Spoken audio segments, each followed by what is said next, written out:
Are we good, JJ? All right. All right, it's 2:01 p.m. and we will call to order this regular meeting of the Washoe County School District Board of Trustees on December 12th, 2023. And now I would like to invite Clerk Rodriguez to please do roll call. Thank you, Madam President. Trustee Mayberry. Here. Vice President Gillette. Good afternoon. I'm here. President Smith. Here. Trustee Westlake. Here. Trustee Woodley. Here. Trustee Church. Here. And our student representative is excused today. Madam President, we have a quorum. Fantastic. Well, we always have special people, so I won't say we have a special person in the audience because we have a lot of special people in the audience today. But there is one person in particular who is a pillar of service and has been for many, many years in Washoe County. She was a leader at Washoe County, a former proud president of the Washoe County School District Board of Trustees, and the current executive director of the Washoe K-12 Education Foundation. Katie Simon Holland, would you do us the honors of leading us in the pledge?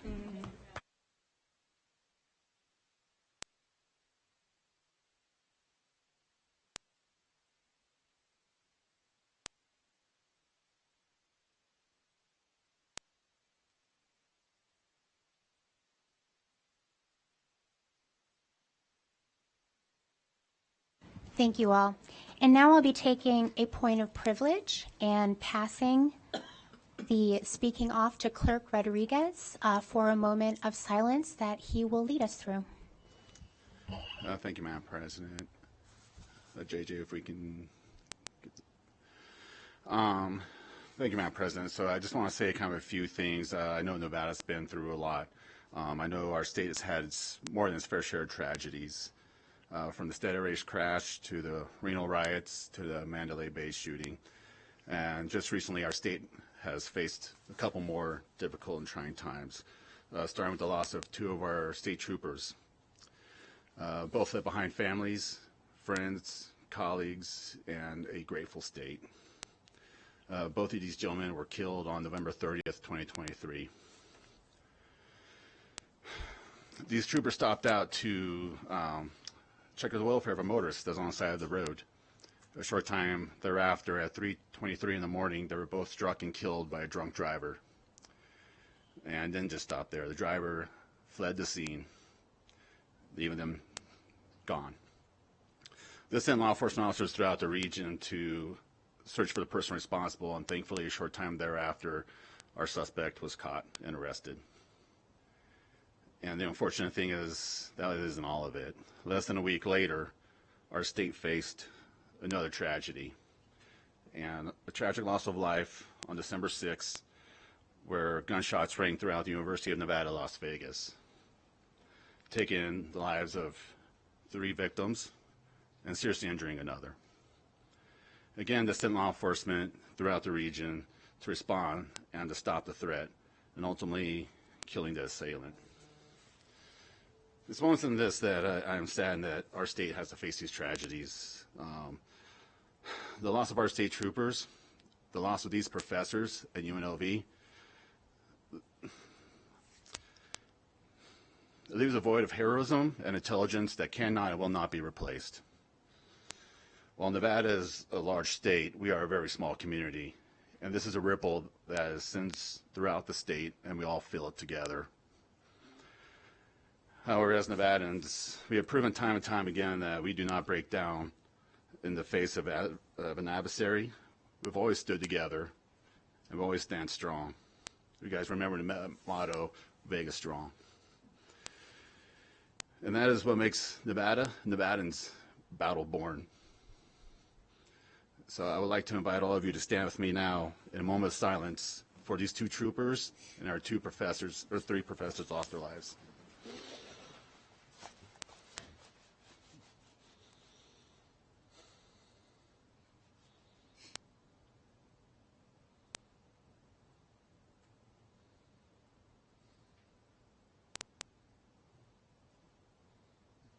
Thank you. Thank you very much. Thank you, Clerk Rodriguez. And now we'll move on to item 1.04, our land acknowledgement. Every community owes its existence and vitality to generations from around the world who contributed their hopes, dreams, and energy to making the history that led to this moment. Some were brought here against their will. Some were drawn to leave their distant homes in the hope of a better life. And some have lived on this land for more generations than can be counted. Truth and acknowledgement are critical to building mutual respect and connection across all barriers of heritage and difference. We begin to acknowledge what has been buried by honoring the truth. We acknowledge that some of our educational structures are situated in the traditional homelands of the Washoe, Washoe, Numu, Northern Paiute, Niwi, Western Shoshone, and Nuwu, Southern Paiute peoples.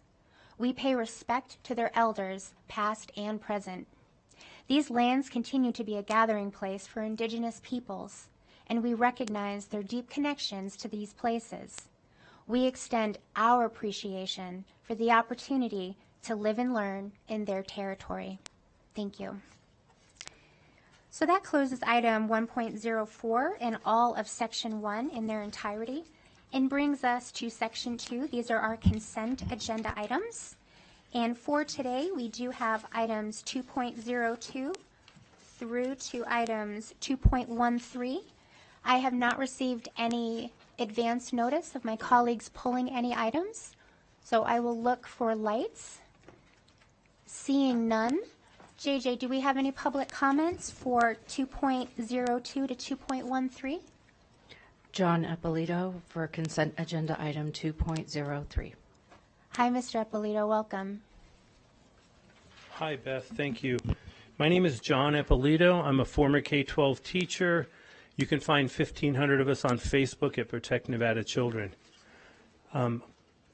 Another $100,000 for student devices. That's what you guys are approving today. Most experienced educators now realize devices equals lower student performance and lower test scores. For years, people like Bill Gates and Steve Jobs and other .com executives who profit from the software and the devices have severely limited their own children's use of devices. At Douglas County School Board meeting on Tuesday, January 9th at 4 o'clock, Protect Nevada Children will be presenting our shorter presentation about the amount of student data collected, stored, and shared by Infinite Campus via the district-issued devices, and how the most incriminating data is uploaded to the state of Nevada's SANE system, how both of these databases and other how other databases Infinite Campus shares data with will never be deleted. Remember, student data includes discipline, minor discipline, MTSS, medical, counseling, and psychiatric. All this data is stored forever in at least the two databases. A couple months ago, Clark County School District had a student data breach. The hacker reached out to one of the local news stations and databreaches.net. At least twice, the hacker spoke vaguely about, quote, the problems with Infinite Campus. Now parents have filed a class action lawsuit against Clark County School District. Not counting the new Clark County School District data breaches we know of, at least 6 data breaches Infinite Campus has been involved in. Even if Infinite Campus never has another data breach, how may simply the existence of Infinite Campus and SANE affect the future of Washoe County School District students? It seems like you guys kind of understand but don't care, or don't think you can do anything about it. That's not true. We can do something about it in Carson City, but I need your help. Hopefully I'm going to be getting help from Douglas County. In addition, Infinite Campus, now, forget about the data breaches. We learned when Infinite Campus was here, Infinite Campus can sell that company to whoever they want. Remember the biggest one, free one, sold to the Chinese? Infinite Campus can sell that data to whoever they want to sell it to. And nobody up here seems to care. You nod your head at certain times. You shake your head at certain times. I sit down, and the rest of you, I think you just hope I shut up and go away. It's your responsibility to protect these kids. And none of you are doing a good job. None of you. Sorry. My time's up. Thank you, Mr. Eppolito. You're welcome. That's all I have. All right, I'll bring it back to this body. Seeing no lights on, I'll be looking for a motion to approve items 2.02 to 2.13. So move. Second. All right, motion by Clerk Rodriguez, seconded by Trustee Woodley. Is there any discussion on the motion?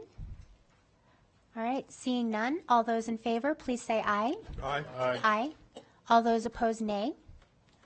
Motion carries. All right, thank you so much, everyone. That closes Section 2 and brings us to Section 3, our items for discussion and/or action.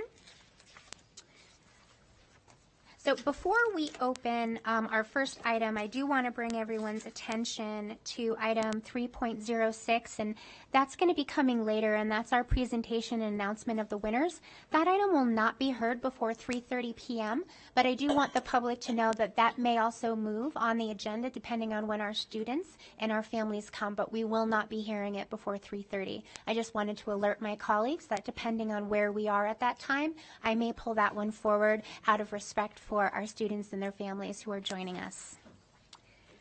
And so on that note, we will go ahead and move to item 3.01.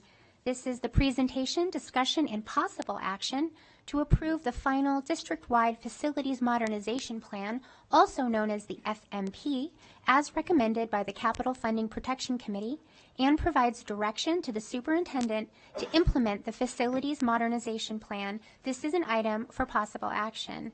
We're joined today by our Chief Operating Officer, Adam Searcy, and from Canon Design, Paul Mills. Thank you so much for being here. Good afternoon, everyone. For the record, Adam Searcy, Chief Operating Officer for the Washington County School District. We've been before you with updates, many occasions over the last 18 months, working tirelessly in partnership with Canon Design across our entire district to develop what you see before you're here today, the most bold and broadest facility master plan, facility modernization plan this district has ever undertaken. 2 weeks ago, Paul and I presented in depth, and we had a thorough Q&A discussion on the draft final facility modernization plan. And since that time, we also presented this exact set of documents to the Capital Funding Protection Committee in a public forum, a body advisory to the school district, which has representatives from both cities of Sparks, Reno, and Washoe County. These documents were unanimously recommended by that committee for approval to the Board of Trustees, and we're here now today for essentially a second reading of this. This item is for action, and I wanted to highlight that recommended motion also includes potential direction to staff to initiate immediately. So with that, I'll turn the floor over to Paul Mills from Canon Design. Thank you. Thanks, Adam. President Smith, Dr. Nicolette, Dr. Enfield, trustees, it's an honor to be in front of you again. It feels like just yesterday, it was 2 weeks ago, we presented the recommendations that are contained within the facility modernization plan. As Adam signaled, that was the first reading of the report, not for action, and you got to see in the interim a very detailed report that we have since uploaded. It's part of the board documents as well as a component of the FMP website. As Adam mentioned, on December 7th, the Capital Funding Protection Committee unanimously approved and recommend approval of the FMP, and here we are today. You have a new detailed 153-page report that backs up the presentation that we made 2 weeks ago, and it's presented to you for approval with direction to staff to proceed with implementation of recommended actions. So tonight, what my goal is to walk you through that document just section by section to give an overview of the contents and a signal to those who might be streaming that where they can find this document and find any sort of details they want behind the FMP, and then a quick recap of what's recommended for the FMP before you take action. So with the new 153-page report, it has 4 main sections and 4 appendices at the back, and I'm going to walk you through them. It starts off with a statement of purpose. It gets to the tagline that we've adopted for this facility modernization plan, that is investments in equity, efficiency, and community. And it goes through the various challenges and looks at the data and examines the sorts of goals that were established for the FMP and what it aspires to achieve. The next section gets into the process and speaks to the long sequence of steps that we undertook for this process over about a 18-month timeline, and all of the literally hundreds and thousands of people that were actively engaged as well as consulted and participated in online surveys to inform the recommendations put forward. Those recommendations are contained within Section 3, and you'll recognize some of these graphs from the previous presentation that we made, and this brings to light and brings narrative voice to the recommendations that we put forward. And then in alignment with taking cues from the community on how to best sequence, prioritize, and schedule out the implementation of all of the recommendations, Section 4 outlines what that timeline looks like, 15 years, all projects. In Appendix A, there is half a page for each and every school that shows the sites, shows the buildings on it, and has an indication of the scope, the budget, and approximate timeline for implementation of every project. So there's something in there for everyone, as well as wayfinding within the key map that's located there. But all schools are located within Section A. And then Appendix B has the draft options report that's annotated with the final recommendations. This goes back to options A, B, C, D that we looked at as the Board of Trustees back in August before our final round of community engagements. A couple things I'll signal out to you. There is a kind of facility options at a glance page that's depicted here, in which it indicates all of the options that were considered, those that are recommended, those that are not, and those that are flagged for continued study. We also have QR links to explainer videos for each and every slate of options that's there. These are the same videos that were embedded and included within the community survey that was put out this fall. Behind that, we have for each and every area of the community, we have all the options that are laid out that include a description of what the options are, as well as some indicators of first time as well as life cycle cost of implications of the options, and documenting what the community has shared with us in terms of what they perceive as benefits and challenges associated with these. And down at the bottom, the survey results from the fall survey are included there, both in terms of everyone who participated, as well as a filtered response from those that are directly affected by those particular options. All of the survey information is found on the website in an interactive dashboard, and anyone is welcome to peruse and filter and slice and dice the data from all different perspectives. Appendix C digs it back a little bit further in the process. When we just started, we studied all the buildings, we looked at the enrollment projections, studied the capacity utilization of all the schools, and benchmarked all of these to be able to inform, along with community input from survey number 1, the slate of draft options. But all of this is in here, so you have in one tome all of the background information that informed all of the recommendations. And then finally, Section D is a listing of all those that were most directly involved in this planning process, from you, the trustees, the executive leadership team that provided guidance and direction, to the district planning group, which is a cross-section of leadership from director level and above across the district, as well as guest participants from our stakeholder advisory group that was consisted of students, community members, parents, teachers, school administrators were all party to that, as well as the direct project team out of facilities that directed the work. So that's the document that you have that informs the decision that you're going to be making tonight, and has all of the detailed backup to my presentation from 2 weeks ago. Now I'm just going to do a quick recap of what those recommendations are and what's at stake for Washoe County Schools. Taking cues from the community, we designed the implementation around these initiatives, these themes here that I'll walk you through.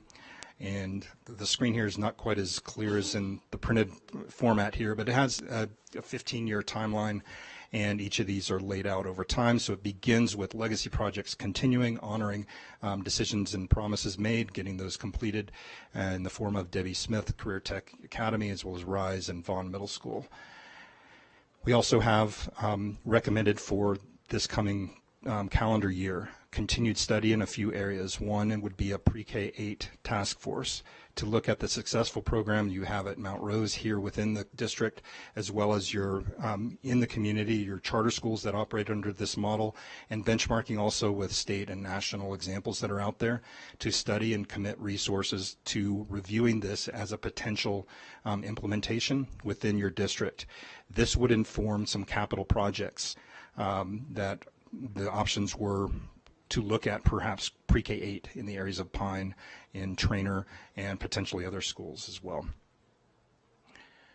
Managed growth was our flag for those schools to address the final areas of extreme crowding that we have within Washoe County schools up in North Valleys, as well as to create flexibility for the long haul, acknowledging that should enrollment grow and spike in any particular area over the course of the 15 years that are currently not forecast, that those would be reprioritized and reinserted into the program. Next, the special education alternative education study that's already been initiated with the Council of Great City Schools. Upon the conclusion of that work and a new master plan for those programs, that the facilities that support those programs would be addressed through the CIP with $42 million earmarked for those.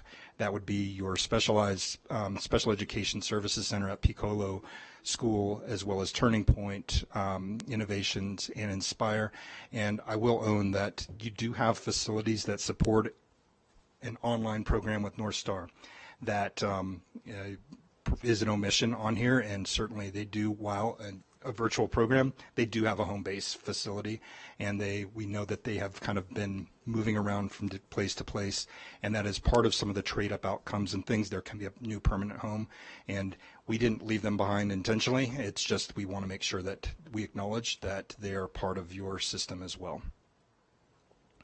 Next, we have throughout the entire 15-year span $639 million in 2024 dollars allocated for this trade-up strategy that we've been talking about throughout this process.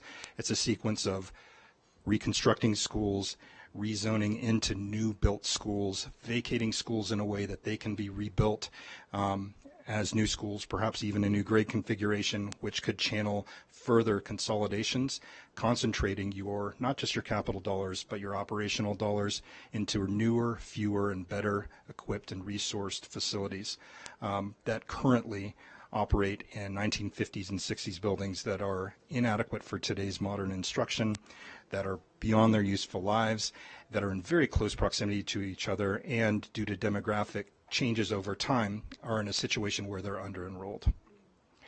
And then finally, the last category speaks to all the rest of the projects. That's the big, tall column in our graph chart in the report. That's all the prioritized improvements that are addressed throughout over the 15 years that we've split into 3 main phases to convey more or less those towards the front, those in the middle, those towards the end. These would have the transformative outcomes that you have already started at places like Swope, at O'Brien. These sorts of outcomes are what will continue with the FMP.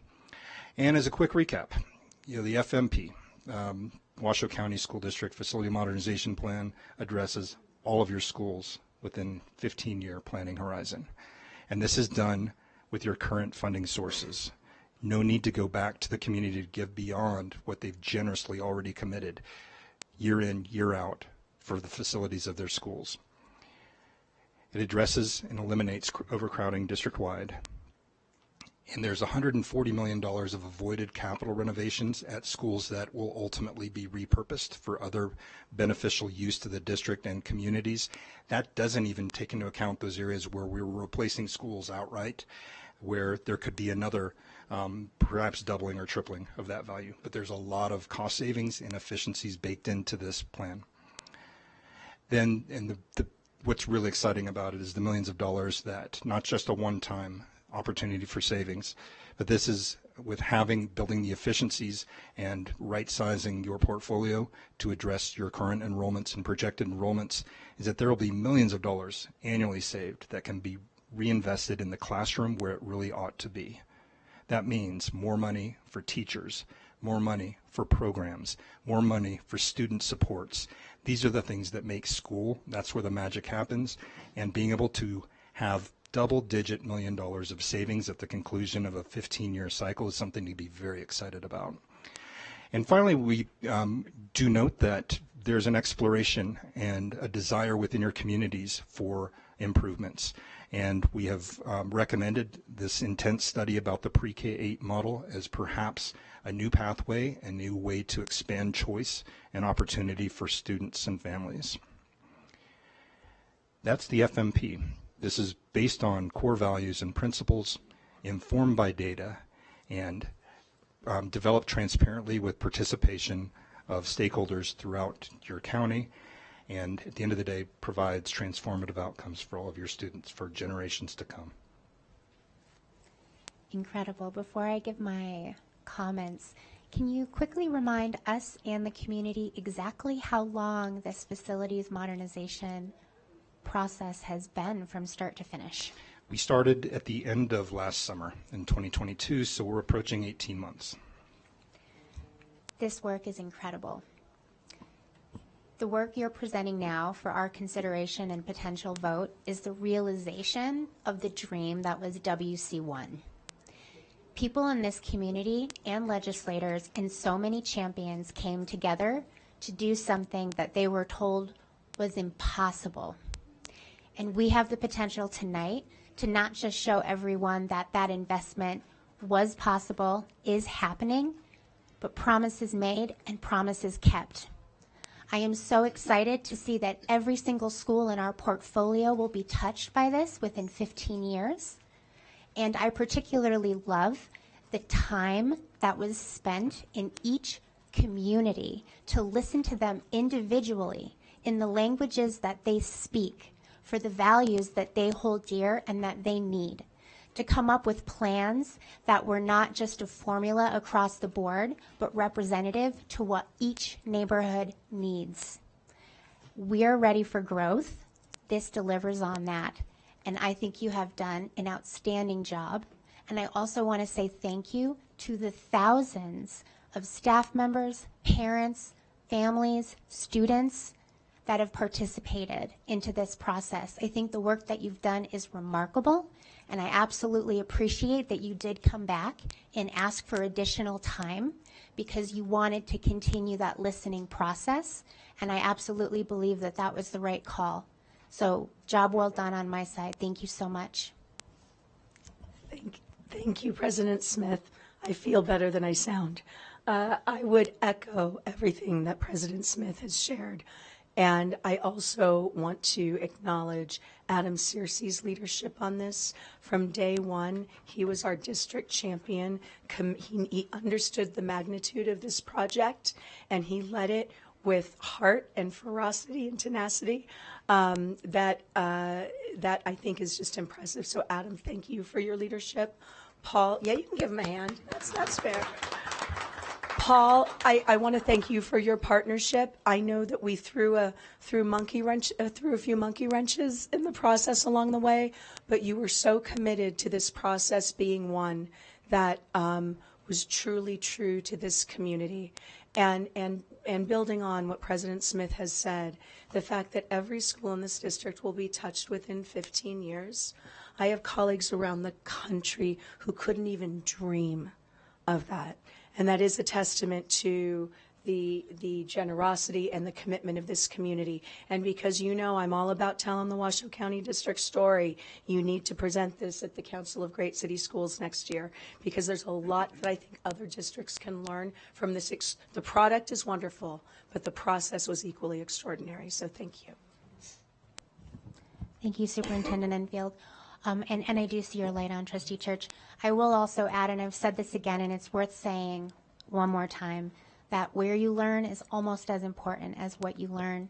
And our children need even opportunities. As much as I love and am so proud of all the schools that we've been building over many years in our high growth areas, our children in established neighborhoods also deserve STEM labs. They also deserve modern labs. They deserve to eat lunch in a cafeteria and be warm and have all the same benefits that our children have in our high growth areas as well. And that's an area that is particularly important to me because our children should feel the value that they bring to this world. And this plan shows them that they are worth investing in and that we believe in them and that they will inherit this community. And again, I cannot say enough thank you to the people who had the vision for WC1 because I genuinely know that this delivers on everything that they knew was possible.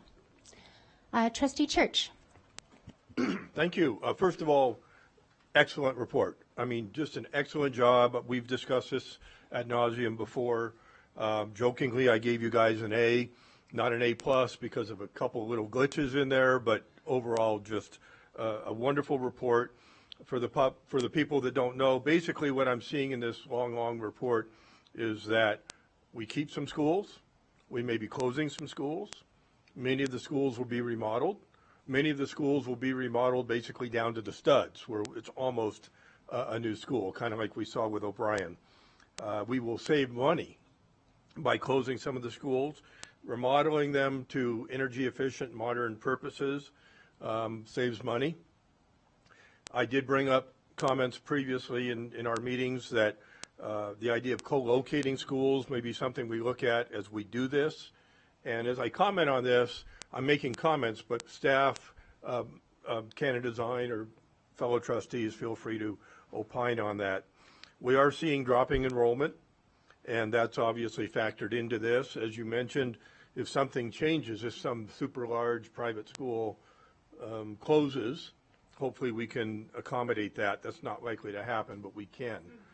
In my notes, I did some research, and there was some notes that were put out by staff to us. With the dropping enrollment, we're losing about $22 million to charter schools that are affiliated with us.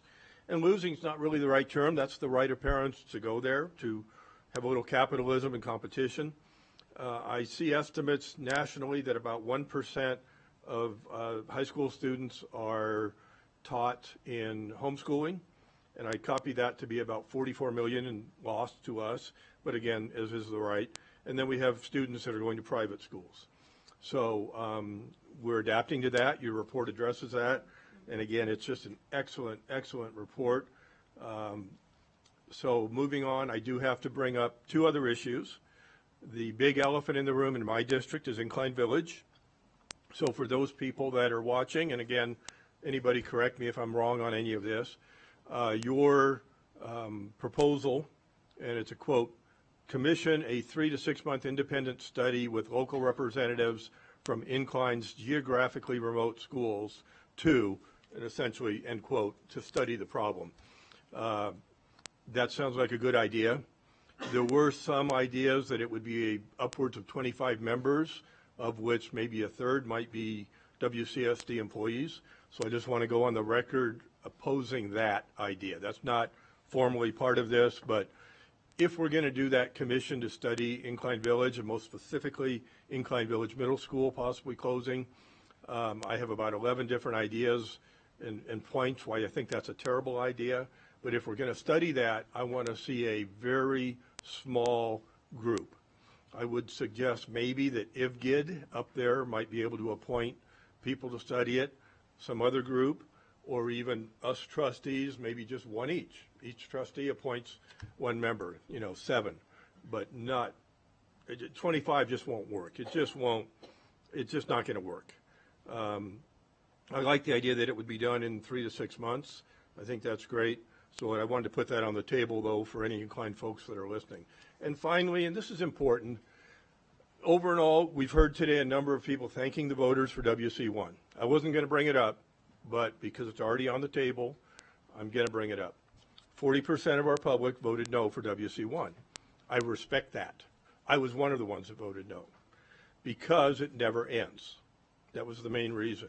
I wanted to see a initiative that had oversight, which apparently it does, and that had a sunset or some way to reevaluate it and say, stop, we've got enough, we're done building, and it doesn't do that. So for the 40% that voted no, or the newcomers to the community, there's two sides to that story, and it passed, and that's democracy, and I accept that, and we're doing wonderful things with that money. But I just want to put on the record that I don't feel it's right to diss, I guess it's a modern word, to diss those voters that voted no, including me. So I'll put that on the record. That said, again, we're doing wonderful things.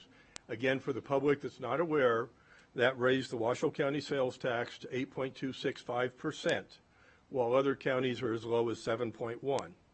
I have documented almost undeniably that we are losing money to the rurals, to Carson City and other counties. The tax revenue that essentially when a car, big ticket item is bought there, that money stays there for the most part. We don't get it. So I have my own opinions that maybe we ought to legislatively reduce that to 7.99%, still have money for building. But again, only because it came up do I put that on the record. Once again, if you have any comments on what I said, I welcome any response if I got anything wrong. But I give it an A. Wonderful to close schools, remodel, do whatever we need to do, and I just appreciate your time and appreciate allowing me to kind of give a rough summary of my perspective. Thank you.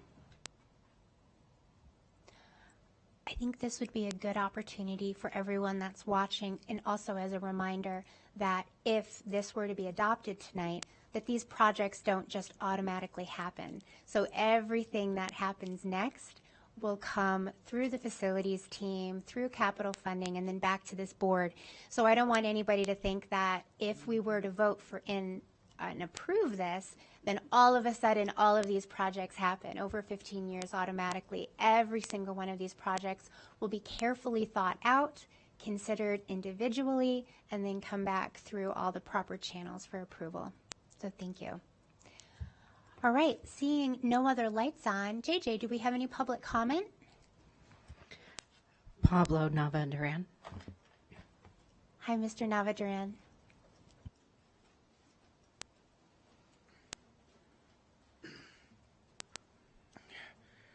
All right, so today, I'm gonna be a sad day for primary school community. That the primary school is closing about 2.5 years from now. So for if you pick option B or C or recommendation study, and it's gonna be very sad for community, such as for students, for the community, stuff for teachers, staff, and administrators. I don't know what the administrator and teacher do when crossing Pine. They're gonna have to be unemployed so soon, and those most of administrator and staff are great, and I know we're losing a lot of money. I get it. I get it. We're losing money, and goes down to school could save money, and when after we build a Vaughan Middle School, Pine could spread to 3 different middle school, hers, DePauli, and a new Vaughan Middle School. And I live near where area. I live close to Pine. We went to Pine for a generation. It's very hard. This is tough decision to make. For the Newark community, I feel like for best solution to rezone to Vaughan Middle School, and possibly rezone to Wooster High School in maybe 2027, 2028 school year. And I know there's not a preview for zoning for this community, but that the community is a very lower social and economic class that could be increased the participation to Marcyhurst and DePauli. If this area could rezone to DePauli-Hearst, that area could be less opportunity to attend to stay after school sport than it used to be at Pine. So I feel like the rezoning Vaughan could make sense, but there's the rival of game rival, a safety issue, and again the federation that could happen. But I think we could learn from Huck. So like adding more police or more dean or adding more administrator at Vaughan Middle School. So that's my best solution. So I hopefully your team study not just BOC but D and E as well. So thank you. Thank you very much, Mr. Navataran. Mike Krogan. Hi, Mr. Krogan. Hello, everybody. I'm back. I don't want to rain on a parade, but I'm going to throw a little dampness out there. The report was impressive. The hallelujahs from y'all were virtually universal. And I like to see new schools and proper facilities for kids to learn. But there's a missing part, I believe, and I've seen this in the years I've been around to different communities. What should be part of this, what I believe should be part of this kind of planning is representation of the school district in the planning that opens up new developments. I live in south part of town, Double R and Double Diamond. The building going on there is astonishing. And I say, as a person who lives there, I say to those folks, welcome. I'm not one to pull up the ladder. But I am wondering when I see those apartments and houses going up, are there going to be any kids living there? Where the hell are they going to school? And who's going to pay for the schooling? And those questions, I think, need to be presented by educators and part of this body and other bodies. Those questions need to be presented as those plans are being considered. There's a voice missing when those plans are made, in my estimation. A voice is missing, and we stuck in this position after the fact of saying, oh, we got a bunch of new kids here. Now we need some new schools. Okay, let's build some new schools. Where are we going to get the money? We're going to get the money from a bond issue that is going to be, I lived in a community where 66% voted for a bond issue and it failed. That means that 34% of the community got to veto what 66% of the community wanted to have. Putting kids' schooling in the hands of that kind of shaking and rock and roll. Thanks for listening. Thank you very much, Mr. Krogan. John Eppolito. Hi, Mr. Eppolito. My name is John Eppolito. I taught for 6 years. 3 of those years were in middle school. They're actually my favorite. They can't help it. Hormones and sugar. That's what keeps them going, I think. Closing Incline Middle School, I wanted to follow up on what Trustee Church said. A little bit more details. That committee, and this was from Superintendent Enfield's presentation when she came up to Incline, that 25-member committee is supposed to be formed, well, of course, would be controlled by the district. And that committee gets formed supposedly this summer, unless things have changed. Then they have a year to go over what they're going to do. Then they present their findings to the zoning committee, and then the zoning committee brings it to you guys. So that brings us to the fall of 2026. The principal of the middle school just spoke at a community meeting up there within the last 2 or 3 weeks. He seems to think he can hold off the closing until fall of 27. No one is saying closing the middle school is what's best for kids. And we all know the tax base up there is substantial, and we all know there's a bunch of mumbo jumbo on how the money's spent. If you guys would focus on educating children and all this and forget about all the BS, kids will stay in that school. We've got 2 private schools opening. One is just expanding to go to higher grades, and then another one is opening. It's because you guys aren't doing what you should be doing up there, educating kids only. Nothing else. That's the problem, and that's what it all boils down to. You can look disgusted, Mr. Rodriguez, I understand. We have over 200 kids, or around 200 kids at that school. Putting those kids in the high school and the elementary school is not what's best for kids. And no one is saying it is. It's all about the money. The money is there if you guys can make the education good, and you could get money from the locals if the education was good. Thank you. Oh, and also, on the money, Trustee Church also mentioned this. So far, it looks like we can't get a straight answer from you guys how much money you spend on software and student devices. It appears to be at least $20 million a year. That's some money right there. We all know it's not good for kids, or I shouldn't say we all know. Experienced teachers know it's not good for kids. But you guys keep doubling and tripling down, at least $20 million a year, maybe up to $50 million a year. Student devices and software. Waste of money. Thank you, Mr. Ippolito. That's all I have for this item. Thank you. Mr. Mills and Mr. Searcy, there was a good question in there, and so I was wondering if you could take a moment, probably COO Searcy, could you talk a little bit about how the school district partners with the cities and the counties on development and projections? It is true that we do not have a voice in approving developments, but there are some degrees of partnership there, and I think that's important to address, if you wouldn't mind. Sure, appreciate the opportunity. Again, Adam Searcy for the record. We, the school district facilities staff, review and provide comment to the city and county on each and every development application that they process. So whether it's a 25-unit apartment complex or a 2,500 unit residential master plan community, we see those and review them as they're being reviewed by city staff. We also project the students that are anticipated to be generated by those developments and interpret how that will impact our capacity, our ability to serve those potential future students.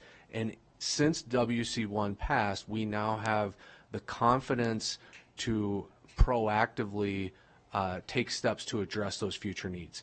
So the commenter mentioned Southeast Reno. I mean, we've had a long-standing collaborative relationship, specifically with Damani Ranch and the De Loretto partners regarding Damani Ranch High School specifically, as well as master planning and acquiring the new Jaywood Raw Elementary School site from that private developer of that subdivision. Also, the Talus Valley community immediately to the north of Polaquitas and south of Donner Springs. We have master planned 2 potential new schools into that community, and we've actually entered into agreements with that developer when and if that need for that school arises. So, you know, everybody's crystal ball is a little bit fuzzy, but the certainty that this funding stream provides us allows us to be at the table with confidence and participate in this development process in as healthy a way as possible. I appreciate that. And with the FMP as well, there's also areas of focus that we've pre-identified, for example, in Verdi for the elementary school, and then Stonegate and Spanish Springs as well. So although we don't necessarily approve the new developments, we do preemptively plan for. It's just a matter of when we activate them. So hopefully that answers that to a degree. So thank you very much. I think that's a good question for the community. And just as a reminder, a lot of things can change over the course of a decade, so we'll stay agile with this plan as well too. All right. I will start with Clerk Rodriguez. I know, Trustee Church, you've already had the opportunity. I will definitely come back to you, though, but I want to make sure to give everybody else an opportunity first. Clerk Rodriguez. Thank you, Madam President. The one good point that Trustee Church brought up was the elephant in the room. So on the record, could you elaborate, because I know Incline Village is a different, unique community, but so is Gerlach. So for the record, could you kind of elaborate the plan? I know we kind of heard it before, but for people that might be watching today or in the room, could you kind of elaborate the plans for Gerlach? Absolutely. Gerlach, just like in Incline Village as well as the Natchez Elementary School community, are recommended to have a local independent study commissioned to be able to define the types of educational outcomes that they aspire for and to let those drive the facility investments that get made in those schools. Thank you. Madam President, I'm ready to make a motion if there's someone else. I'll let Trustee Church make his follow-up statement, and then we can continue on. Couple quick comments. Number one, I want to thank Pablo for his comments because he's pictured on the front page of that. He was very involved in the process from beginning to end, so I thank him. Obviously, the zoning would be covered by the zoning committee and dealt with later. That's not part of what we're voting on. The audit that we do annually, the ACFR from 2021 reports that our schools are 74 to 84% capacity, so it's important not to think that we're overcrowded. There may be some schools that are, and we do have to plan for the new communities where the demographics change, but overall we're not overcrowded. Not covered in here, but something I pound my shoe on the table about is housing, especially in Incline Village. So that's not in here, but that's something the board may be discussing in the future. And a final comment, we did have 2 meetings up at Incline Village. I want to be clear that the people of Incline Village were 100% opposed to closing any of the schools, especially the middle school. It wasn't 98%. I mean, it was, I got to say, it was 100% opposed. So I'll put that on the record, and thank you very much for my time. I'll go over to Vice President Nicolette, perhaps to clarify a couple things. We did have 3 meetings in Incline. I attended all of them, and I will have to say that my experience is a little different. There was not 100% either way, for or against. What did occur in my experience was that we needed to have continued communication, discussion, expand our groups that we chat with to include students, and we're doing that. And I think we're on the right path there. Again, no decisions have been made. We know that, and we're continuing to vet what will be best for our students and their community.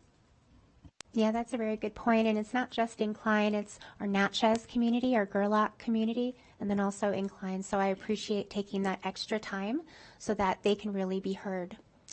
And on that note, I'll go to Clerk Rodriguez. Thank you, Madam President. I'm very grateful to make this motion. I move that the Board of Trustees approves the recommendation of Capital Funding Protection Committee to approve the final facility modernization plan and directs the superintendent to initiate the implementation. Second. All right.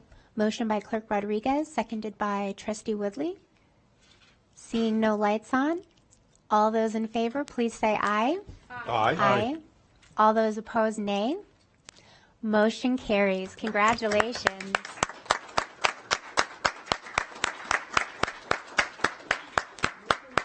It's a bright day for the Washoe County School District.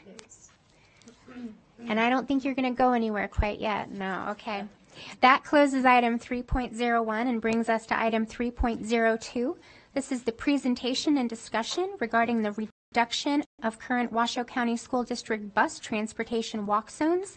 This is an item for presentation and discussion only, and we keep in front of us our Chief Operating Officer, Adam Searcy, and our, it's Mr. Scott Lee, but our Director of Transportation. Okay.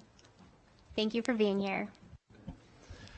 Good afternoon again, everyone. For the record, Adam Searcy, Chief Operating Officer. This is an informational item only, but we've been working hard on this for quite a few months, and before we move into winter break, we wanted to come and just give you an update. So just by way of recap, as you recall, prior to the start of this school year, the board took bold action to allocate funding necessary for 13 additional bus driver positions and the necessary software and tools to implement walk zone reduction improvements.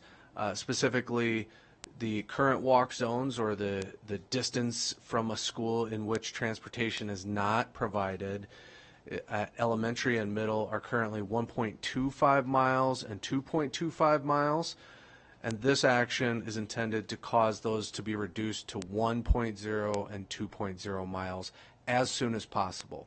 Right? So the team led by Scott Lee have been working very, very hard since those approvals were made, hiring, specifically aggressively hiring, training new bus drivers. So we're very pleased to update that while there are aides and assistants and always some degree of fluctuation across our staffing levels, those bus driver positions have been filled today.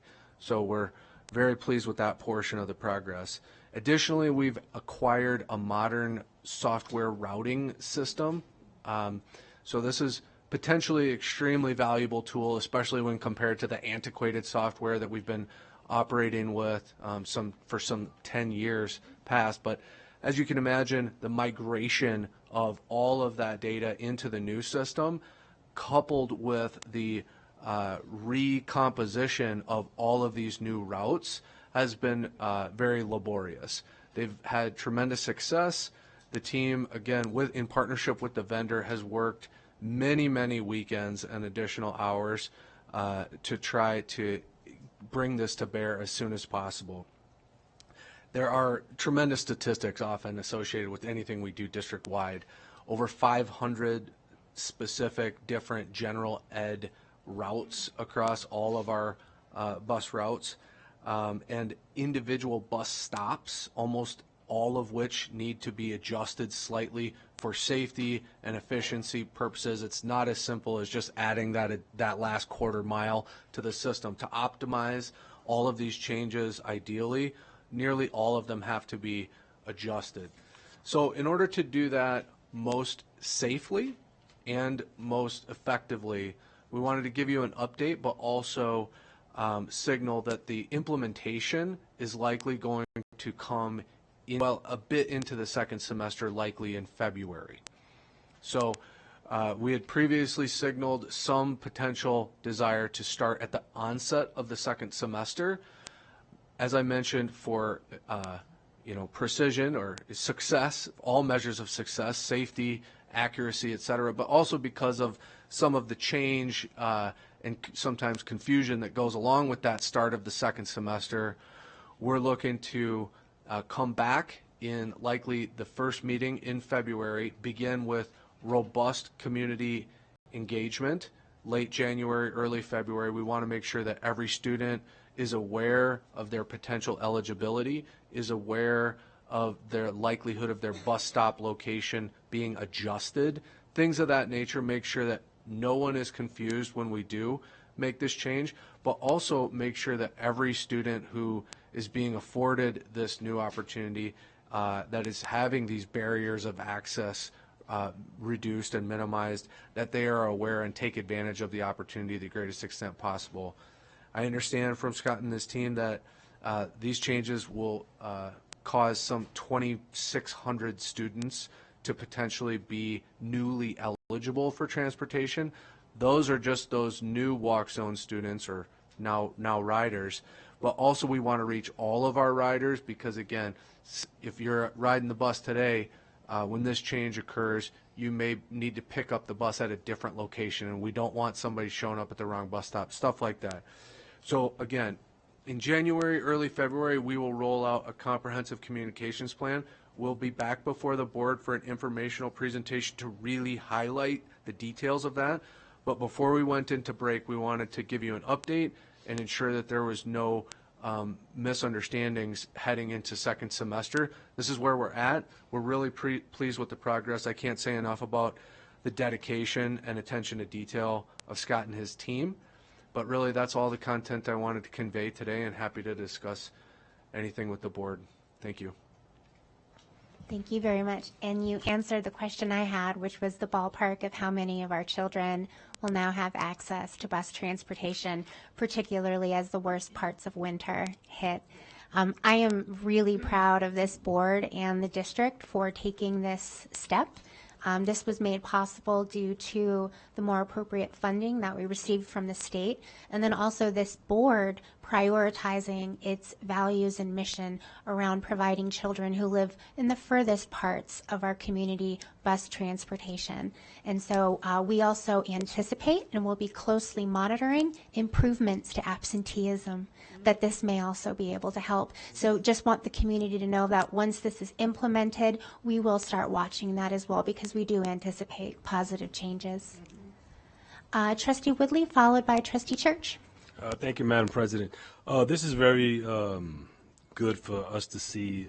I know last summer, I spoke to several principals that actually extended their concern for certain students that weren't within the perimeter and now will be.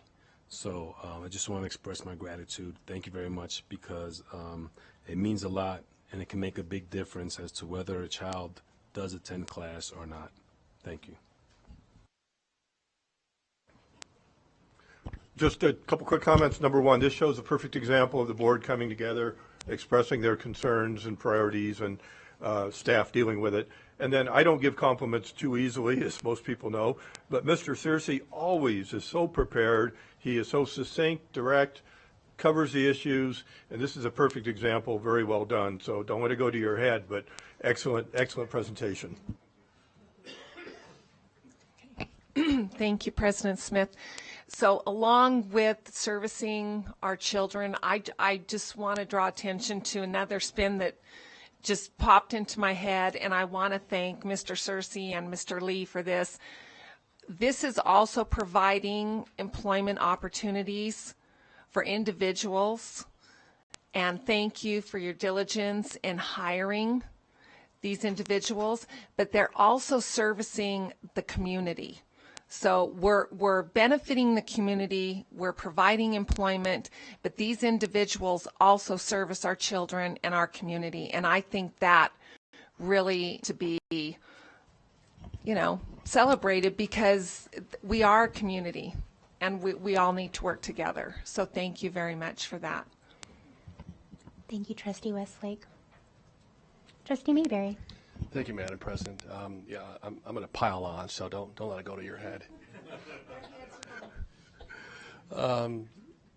When I first came on the board, the hot button topic was the bus hubs. I mean, we were really in a downward spiral, and that was late 21, I think. So we've come a long way. It's just absolutely amazing to see the progress and what we're talking about today. I do have a question for you. I know, again, one of the hot topic buttons was the challenges of the low rate of pay for bus drivers back in the day, which, again, it wasn't that long ago. Could you tell us, kind of contrast what that pay was back then and where we are at today for a starting bus driver? Sure. For the record, Scott Lee, Director of Transportation. Let me look that up real quick, because we did have that pay increase, and I had this burned into my mind, and then it changed in the end of October. So rewinding 2 years ago, our starting wage on Schedule A, which is the employer paid, was about $14.50 an hour. So on the employer or employee paid, which is a higher rate, it was about $16.50 or so. Now those rates are $22.13 and $26.23 respectively. So fantastic. Thank you very much. And that's a great point. If I could piggyback on that, I want to thank Trustee Westlake for signaling. First of all, we're still hiring. Okay, I don't want there to be any misperception that we're taking our foot off the gas there. There are vacancies, diesel mechanics, aides.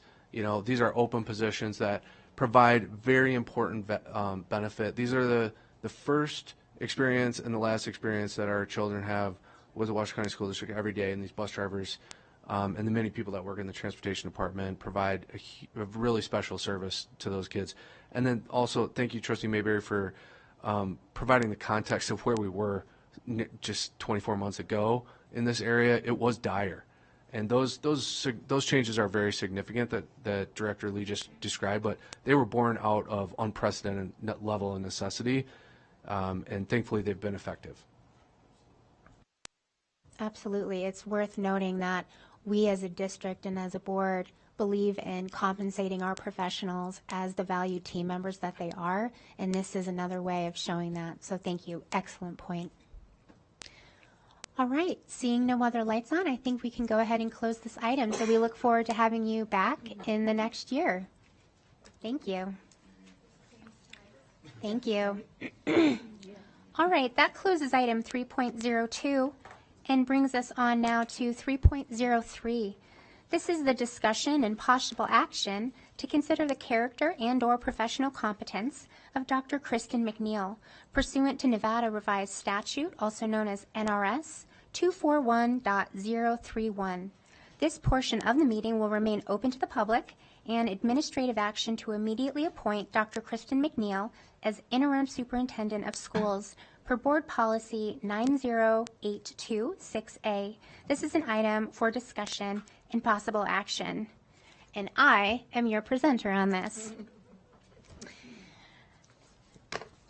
I do want the community that's watching and everybody that's here to know that as I speak about why it is that I am bringing Dr. McNeil for consideration to my colleagues and the public, I am also going to be very mindful of the questions I have received and that you may have, so that I can hopefully answer those in advance, and that may also adjust the public comment that you give, because this is an item for action.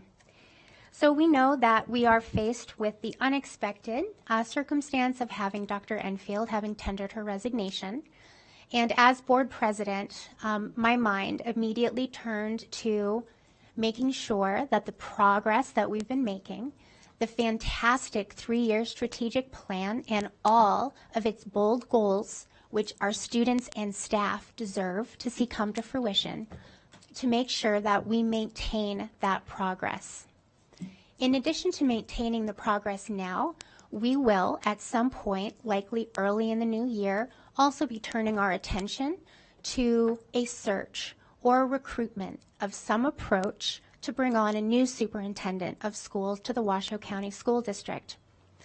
So in this capacity, I perform a unique role, which means that I am in a position to bring forward a candidate to my colleagues and to the community for the person that I believe will maintain the progress and direction that the Washoe County School District trajectory is on now. And that person, in my opinion, is Dr. Kristen McNeil. Dr. McNeil has served as an interim superintendent 2 times before. This would be her 3rd tour of duty in this role. She has also been our own superintendent of schools. She has been a public servant and leader in Nevada in public education for nearly 30 years, with 26 of those in our own school district. She has performed in every role that you could possibly imagine along the way, from teacher to principal to chief of staff and so many other roles.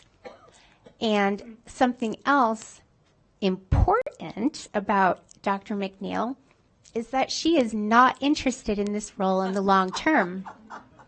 And let me explain to my colleagues and to the public why that is important. Because while we have to make sure that we maintain our progress and our development, again, we will be looking forward to a new superintendent at some point. And it is very important that we not create any barriers for future candidates who may be interested in applying for that role.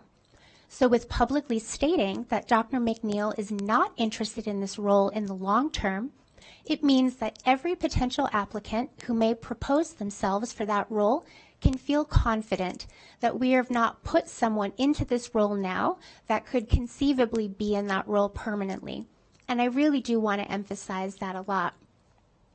I'll also talk about a few of the questions that I've received, and with Dr. McNeil's permission, I will share that her retirement, she is currently retired, but that will pause if this board votes to approve her as the interim. She would actually pause her retirement and come back to work for the district, so she would not be collecting both at the same time. She has led our district in unprecedented times through more chapters than we could ever count, and I have every confidence in this world that she will lead us through this chapter as well. She is also available for questions, and we do have 2 other agenda items, but those will come later, pending the outcome of this vote here.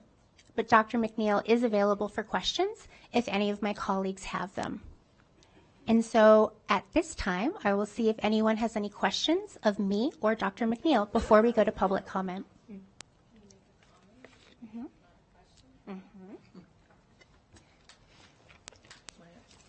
Thank you, President Smith. I just want to tell everyone of an experience I had with Dr. McNeil. I was making a visit to Turtletown, one of my schools, Green Bray Elementary, which is dear to my heart.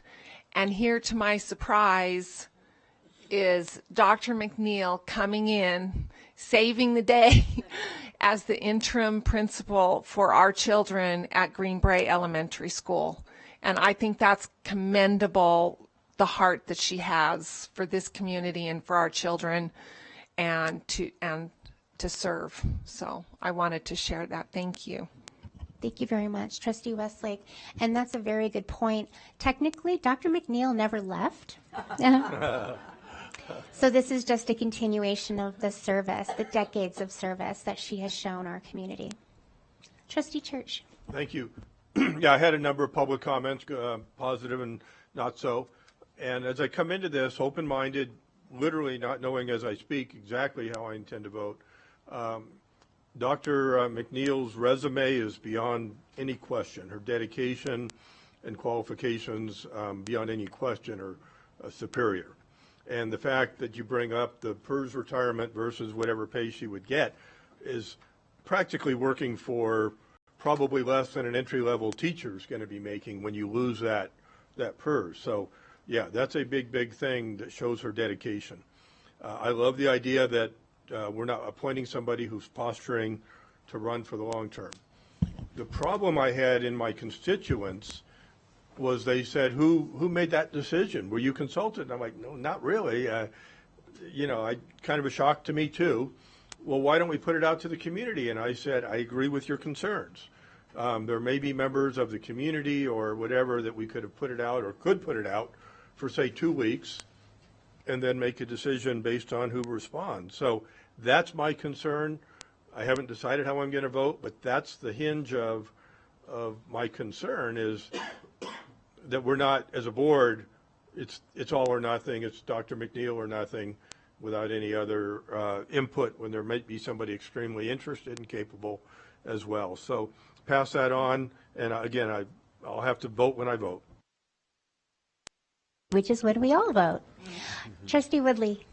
Thank you, Madam President. So I just want to state for the record, I've worked with Dr. McNeil over the years throughout the community. So I'm very happy to see someone with her reputation and her experience being considered for this role. So thank you. Thank you, Trustee Woodley. Trustee Mayberry.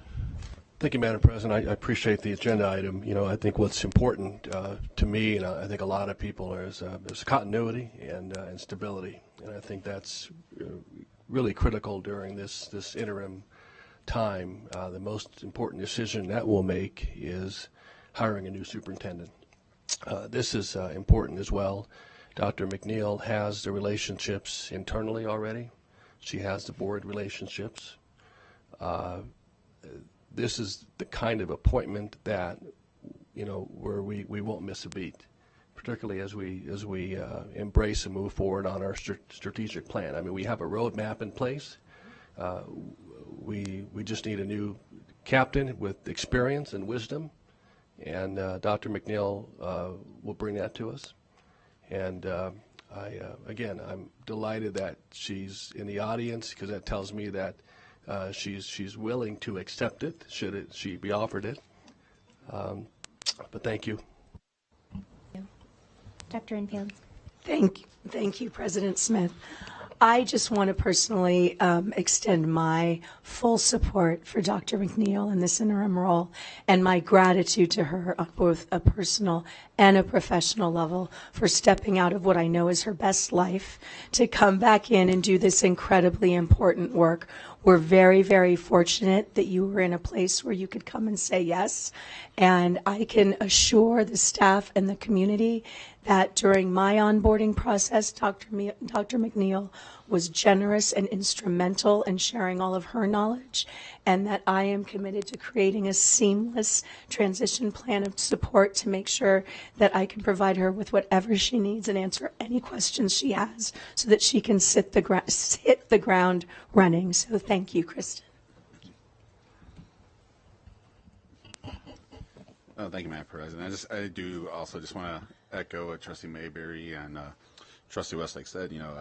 She's never really left the district, and I know that Trustee Mayberry and President Smith, we're all been in this together and had served with Dr. McNeil, and we were there through the darkest of times, and here we are looking at the light. And I only have one question. Are you sure you want to do this?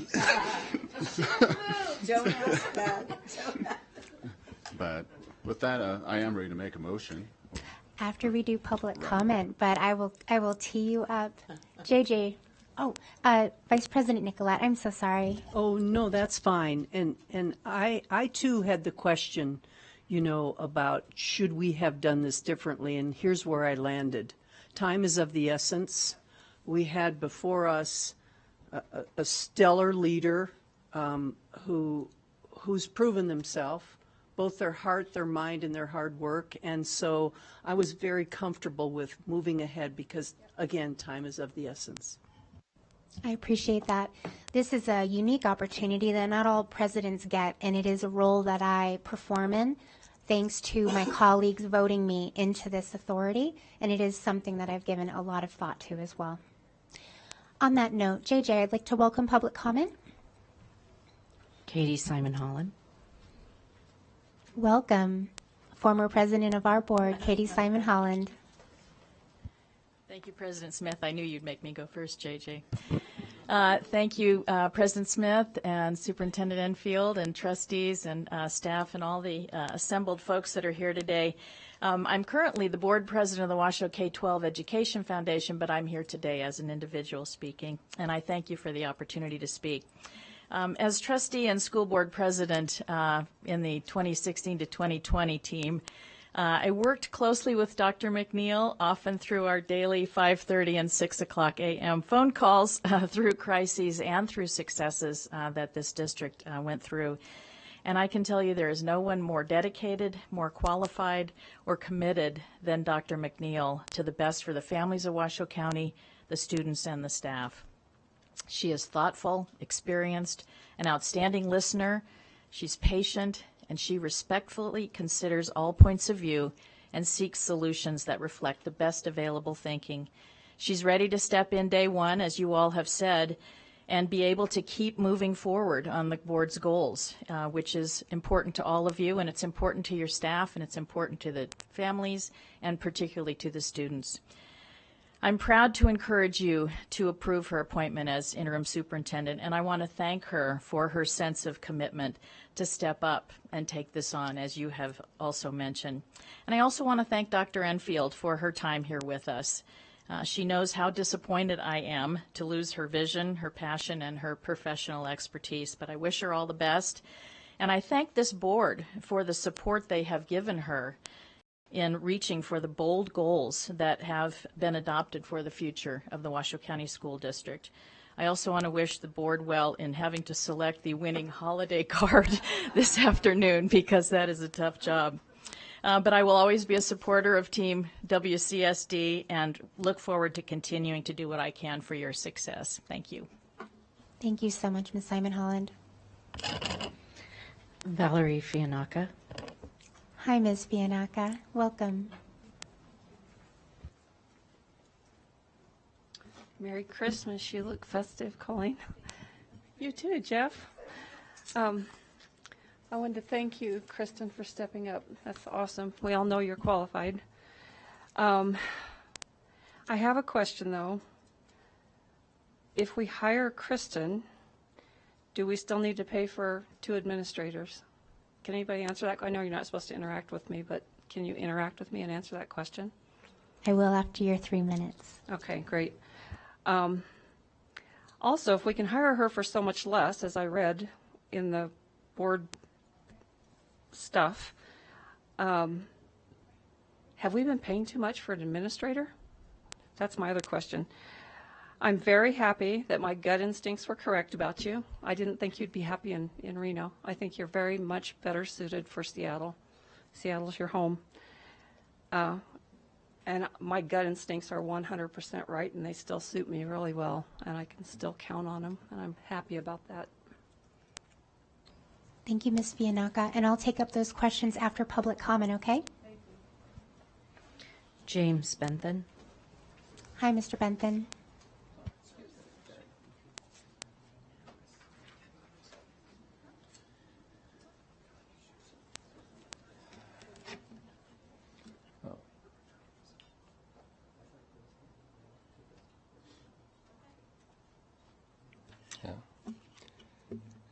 Good afternoon. James Bentham for the record. I'm here to bring up some issues that all parents have concerning the Washoe County School District and the hiring of a superintendent. I'm sure parents are concerned about the safety and welfare of their kids. Many parents are working and cannot be here. The next generation needs to be in a safe and respected environment and be prepared for the challenges they face. Competence is needed with many issues in the school district. I'm going to list a few that the Carson City School District has mentioned in their student conduct and discipline policy. They have detailed issues with controlled substances, battery against school employees, student posing a danger to persons or property, students that are habitual discipline problems. I believe that Washoe County faces some of these same problems, so this is not the only school district. One question I would like to see the trustees ask before hiring a superintendent on a temporary or permanent basis is that how will these issues be taken care of? Is zero tolerance an option for the Washoe County School District? I know even today several school districts are trying to implement a zero tolerance option to discipline problems, bullying, sexual harassment. So I would like to encourage trustees to bring this up. I'm sure the public's interested. Thank you. Thank you, Mr. Bentham. John Eppolito. Hi, Mr. Eppolito.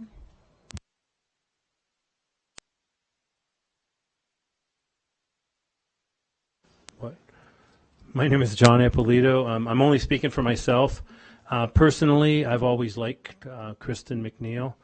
I've been coming to these meetings for, I think, about 14 years. And until recently, there's always been initial public comments. Under Superintendent McNeil and President Taylor's tenure, the initial public comments were removed from the agenda without unanimous support from this board. Unfortunately, initial public comments have never returned to the agenda. It's time to end the silencing of our community. It's not just the, quote, Trump mob, as one of Angie Taylor's flyers stated, who have been silenced by the Superintendent McNeil and President Taylor. It's everyone who wants to speak.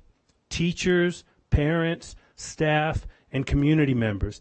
Anyone who wants to address this board has to wait until the end of the meeting, which we all know could be anywhere from 4 o'clock till midnight. Either have a time for public comment, i.e. 4 p.m., or please bring back initial public comments. Thank you very much. Thank you, Mr. Eppolito. You're welcome. Kaylin Evans. Hi, President Evans. Hello, my name is Kaylin Evans, President of the Washoe Education Association.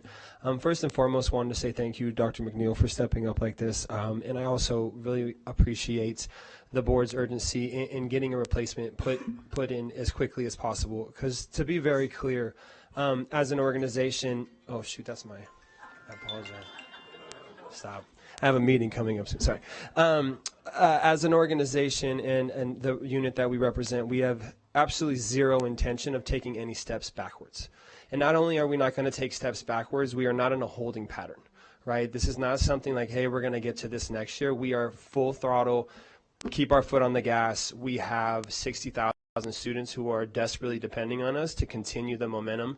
And we have a number of staff who are in need of leadership. And so we have to keep pushing forward. And so I think it's just very clear to everybody listening, and I want the community to understand that, you know, we as an organization again, are not taking our foot off the gas with this. I also think that it's really important that situations like this bring up the importance of having a highly functioning school board. These elections and these positions are extremely important to add the stability that we need to our school district. And I also think it needs to drive home the importance of collective bargaining units in our organization, because ultimately it's us collectively, along with our leadership, with the superintendent, who are going to create the systems and put these things in place to make sure that no matter who takes over and leads this, that we are going to be successful, because we have the capability and the staff and to do so. So thank you so much. I hope this board approves this and that we move forward. And we look forward to the continued collaboration with whomever you choose. And it is something that we have very much appreciated and welcome from Dr. Enfield on the type of collaboration that we have had as an organization. And we are looking forward to meeting very soon and getting the ball rolling on these items. So thank you so much. Thank you, President Evans.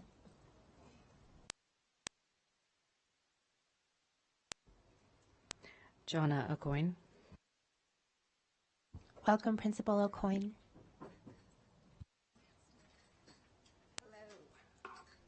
All right, good afternoon, President Smith, trustees, and Superintendent Enfield. Again, my name is Jonna Aucoin, and I have the honor of serving as the principal of J. Wood Raw. And I am a proud parent of 3 Washoe County School District graduates and a very proud employee of 28 years of our district. I'm here to strongly support Dr. McNeil's appointment as our interim superintendent. With my many years of employment in the Washoe County School District, the last 17 as a principal, I've worked for 8 superintendents. As you stated, it could have been 10 because we've had Dr. McNeil serve as interim twice, once in 2012 and once in 2019. Yes, this will be the 3rd time that we have asked Dr. McNeil to support us during a time of unknowns and one with promised needs of support. For these 8 or 10 superintendents, I've learned a great deal about leadership. A true leader does not instill fear, but drives passion. Leaders do not dictate, they communicate. And most importantly, leaders do not divide, they empower. As this is the 3rd time that Dr. McNeil has been asked to serve as an interim superintendent, it is obviously because of her strength, her passion for the betterment of our district, and her truth in communication, and her unyielding ability to empower us all. There have been, and there will be times that I disagree with Dr. McNeil. However, there's never been a time when I didn't learn from her, be inspired by, and have value for her leadership. As an employee, and more importantly as a parent of 3 Washoe County School District graduates, I implore you to once again appoint Dr. McNeil as our interim superintendent. Thank you. Thank you so much, Principal Aucoin. The board received emails from Michael Dermody, Richard Peterson, Graham Reed, Mike Kazmierski, Karen Swobe, and Beth Martin. Thank you very much. And to my promise to Ms. Fianaka, yes, there would be a mutual time where both Dr. Enfield and Dr. McNeil would both serve together. That is also going to be the subject of a future agenda item if this were to pass. And in the next agenda item, we would also talk about her salary. But I will give you a preview that if this were to pass, there would be a fiscal year savings, and that is more appropriate for us to get into in the next item if this one were to pass. And so now I'll bring it back to this body. I think everyone's had the opportunity to speak. Trustee Church? I do have a clarification. Yeah. Based on what public spoke, Ms. Holland, Simon Holland, and our union president from the WEA, I do have a question for superintendent. It's a very generic, non-confrontational one, but they mentioned not going backwards, so I was going to ask Ms. McNeil or Dr. McNeil if she's read the strategic plan and if she agrees with it or plans to be okay implementing that. Welcome, Dr. McNeil. Thank you for the question. Thank you very much, President Smith, Superintendent Enfield. It's very odd being this side of the table, I have to admit. Thank you for the question, Trustee Church.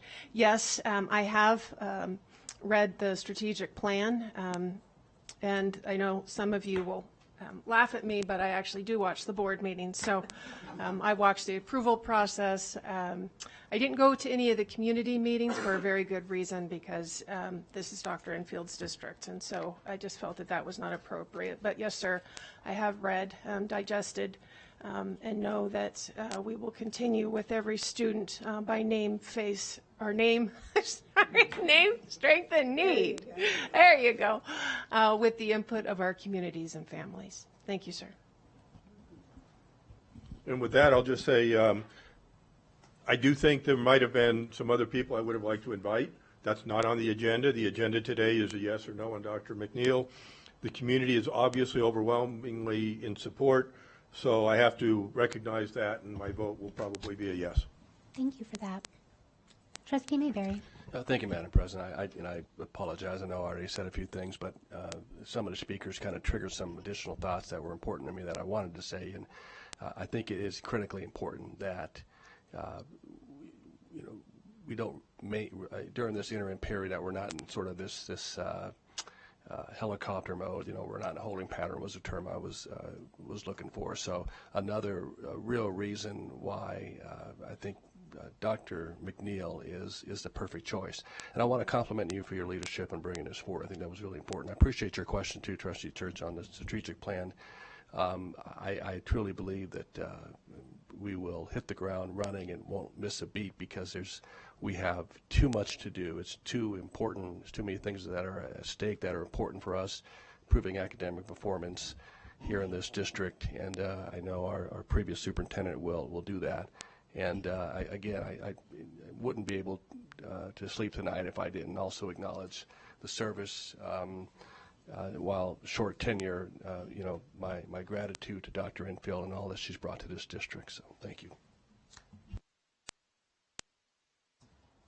Thank you, Madam President. I just want to echo what my colleagues are saying. I have no doubt in my mind that we're going to be in a holding pattern. I know we're going to keep going, and I know you'll keep up. With that, I am ready to make a motion. I move that the Board of Trustees appoints Dr. Kristen McNeil as our interim superintendent for the Washington County Schools District to start December 13th, 2023. Yeah, I'd like to second that. All right, motion by Clerk Rodriguez, seconded by Trustee Mayberry. Seeing no lights on, all those in favor, please say aye. Aye. Aye. All those opposed, nay. Motion carries. Thank you so much, Dr. McNeil and Dr. Enfield. Thank you. And so I'm going to have us just continue on. Now that we've managed that one significant item, we'll go ahead and we'll dive into these other portions now that we have taken that first action. So I will open item 3.04, and this is the discussion and possible action to enter into an employment agreement with Interim Superintendent Kristen McNeil pursuant to Board Policy 9082-6B, with a start date of December 13th, 2023. This is an item for discussion and possible action. And again, I will be your presenter.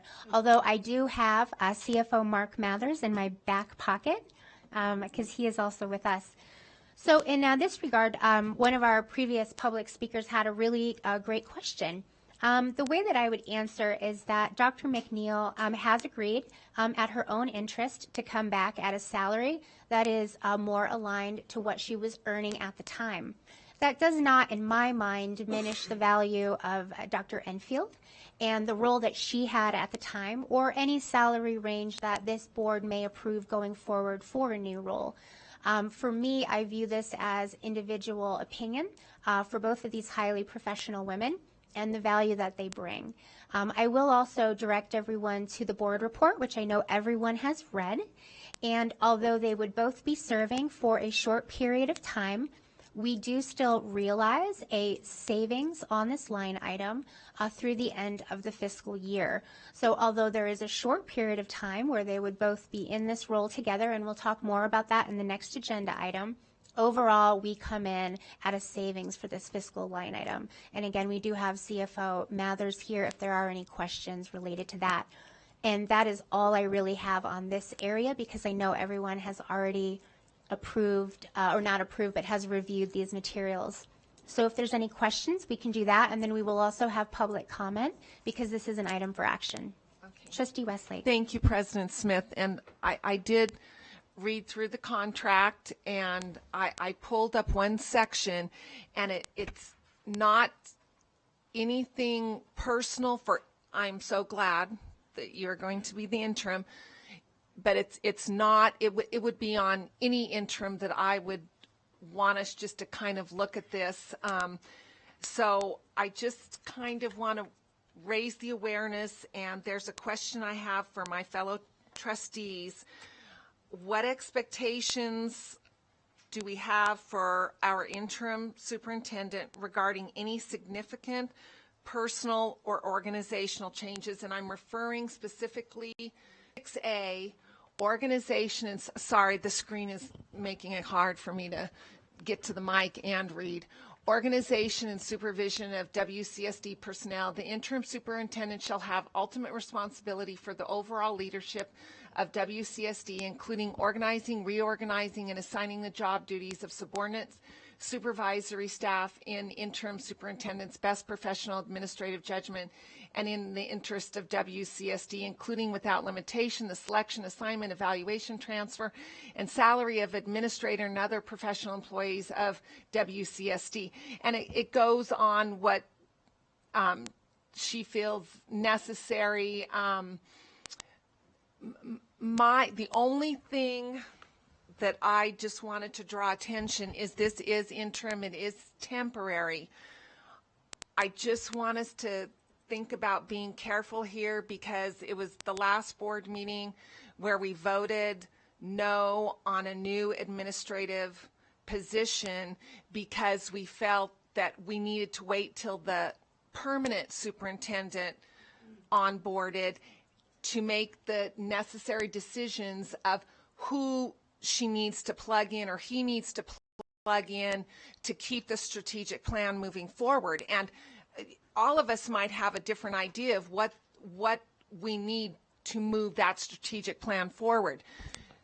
So I just want to be careful with this, moving personnel around, hiring, firing, salary changes, because we will get to a permanent superintendent, and I do not want to cause distress or disappointment or alarm in any staff that we have, because if changes are made, I'm just going to give an example. If someone is moved, let's say John Smith is moved. John Smith doesn't like being moved. He liked being where he was. Now John Smith quits. Now we don't have John Smith. Or Susie Smith gets hired for a position, and then the new superintendent comes on, and the new superintendent doesn't think Susie Smith is needed. Now Susie Smith, that was really happy about being with the district, is terminated or has to be shuffled to somewhere else. So I'm just asking my trustees on this. I think we need to be careful on 6A, since this is an interim temporary. Thank you. Thank you, President Smith. So, Trustee Westlake, first, with regard to the position that you mentioned that the board voted down, 6A would not trump that. There's no way she could just add a position. The addition of positions are created through budget, and budget is your sole possession as the legislative body for the Washoe County School District. So you don't have to worry about that. You know, it's a tough, first of all, it's consistent with all of our policies, and I think that's the most important thing to say.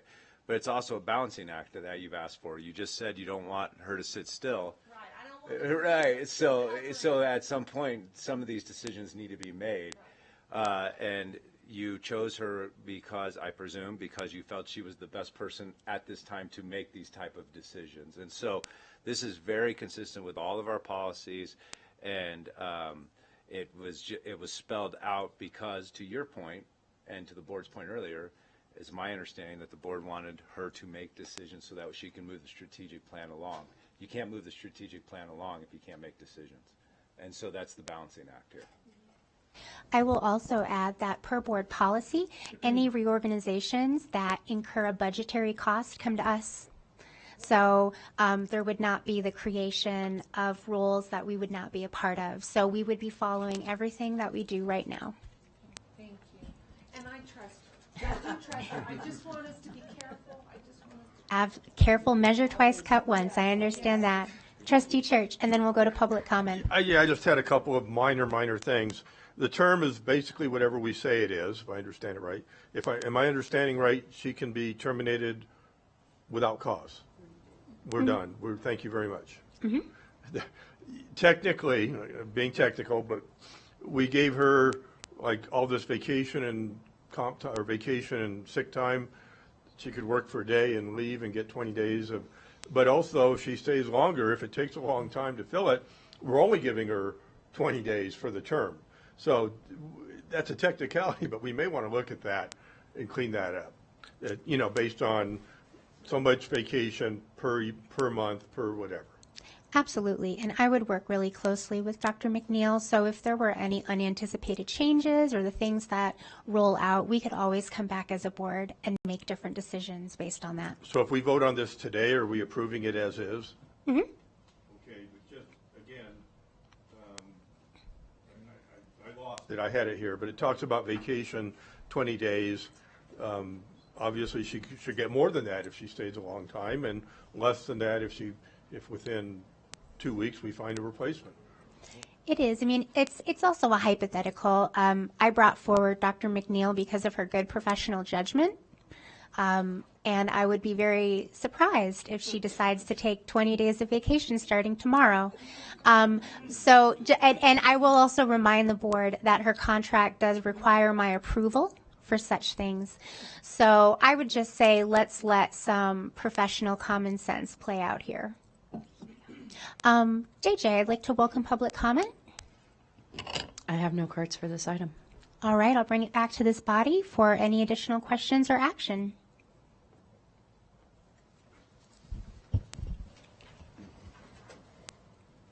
Trustee Mayberry? May I make a motion?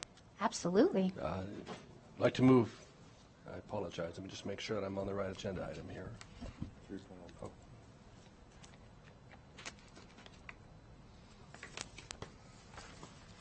Okay, I'd like to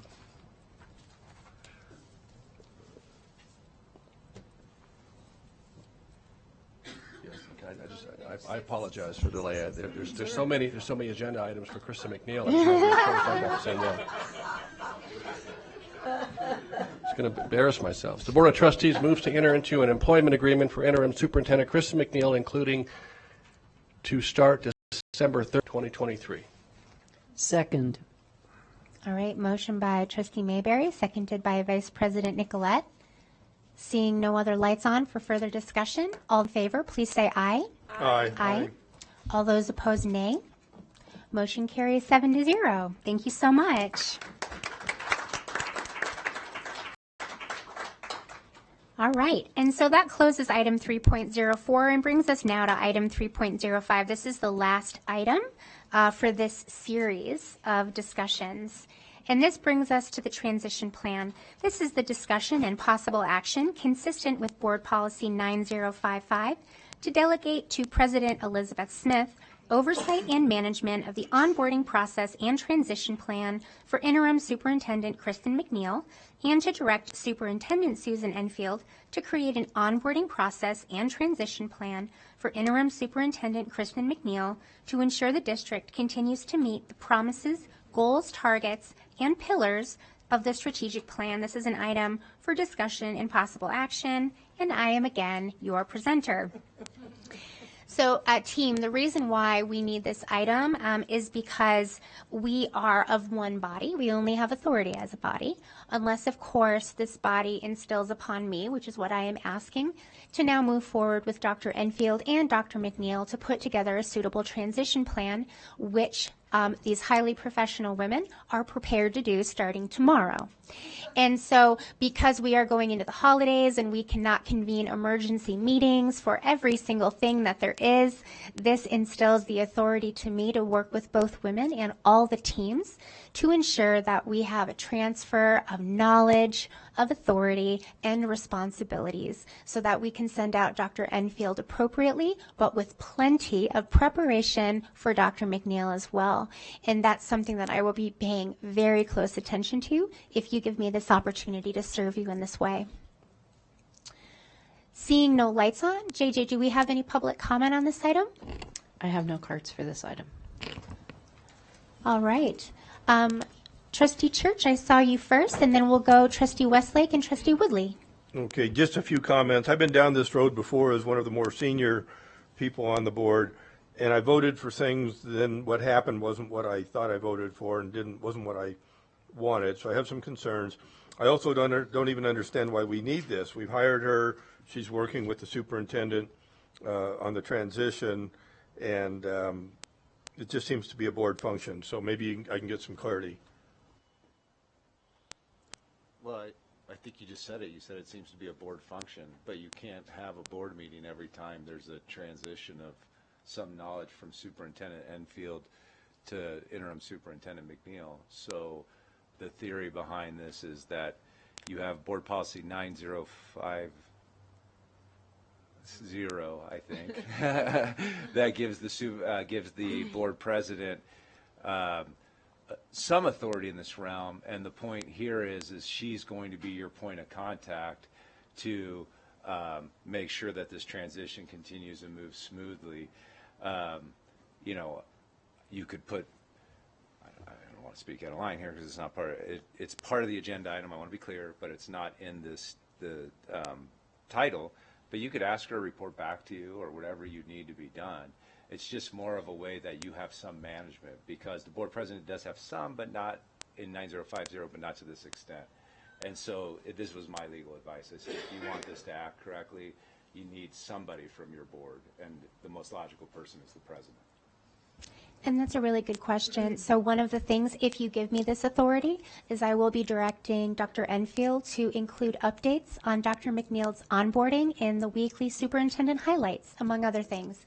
That way that there will be information that's shared on a regular basis, and I'm always happy to make myself available to my colleagues with any questions that you have.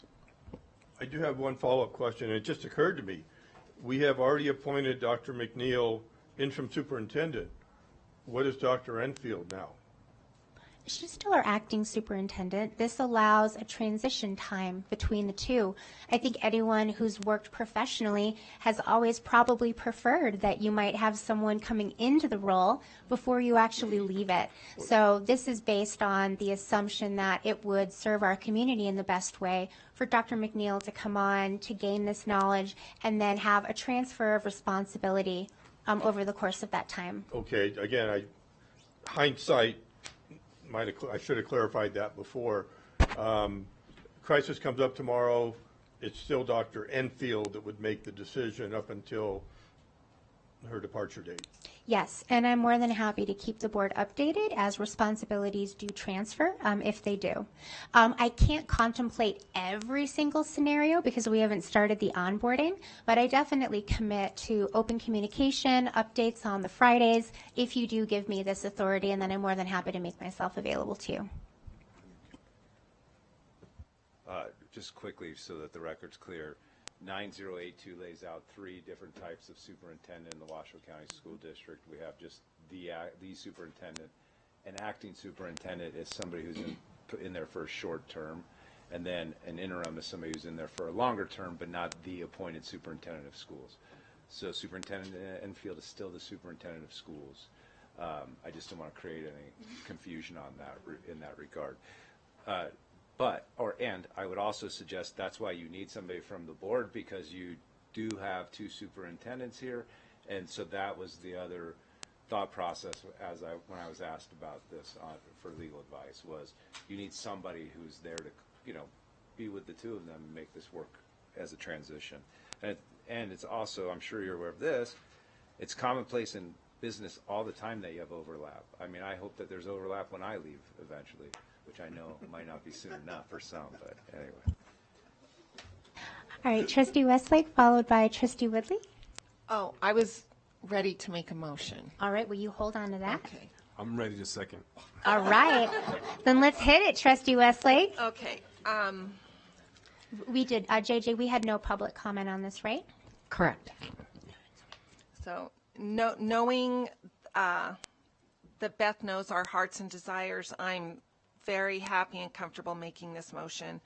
I move that the Board of Trustees approves the oversight of the onboarding process and transition plan for Interim Superintendent McNeil to President Smith and direct Superintendent Enfield to create an onboarding process and transition plan for Interim Superintendent McNeil to ensure the promises, goals, targets, and pillars of the strategic plan are met.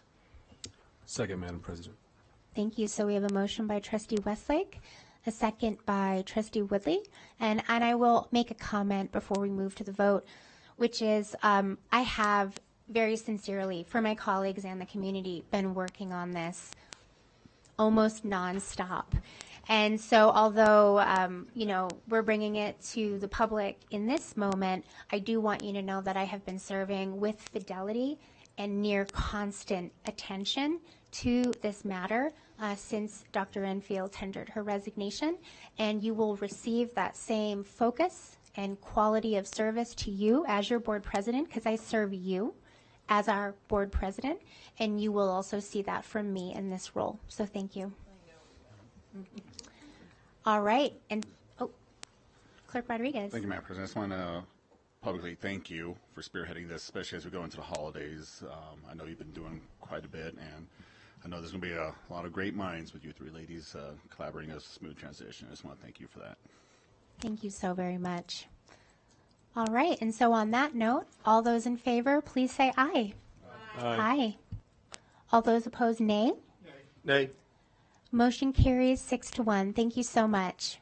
All right, and that closes the series of items that we have for Dr. McNeil. Thank you so much. And on that note, friends, we do have one item left, but we will take a brief pause. So let's go ahead and take a 10-minute, or a little more than that, a 13-minute break, and we will come back at 4:05. Thank you.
All right, everyone. Thank you for those extra moments.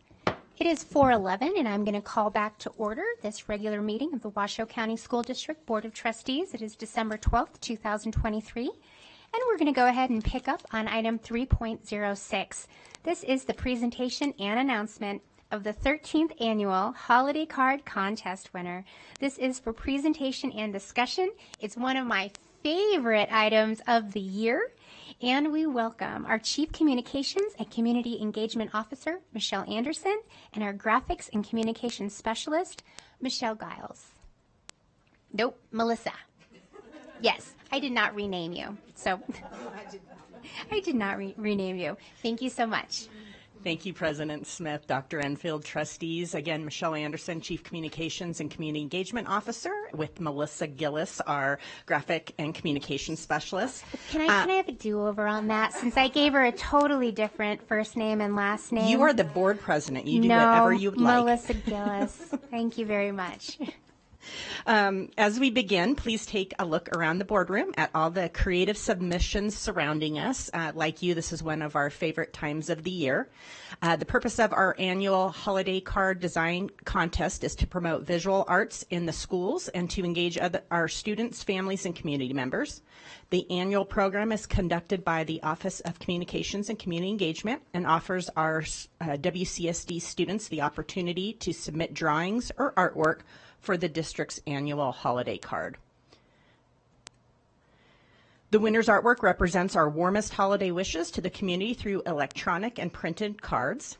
This is the 13th year we have conducted the contest, and Melissa has managed this project for 10 years. And as you can imagine, it is quite an undertaking, and she does an outstanding job with it, so I wanted to acknowledge her at the beginning here. I also want to thank Miss Amy Barthel, our district's fine arts coordinator, and all of our outstanding art teachers. Without them, this program would not be possible.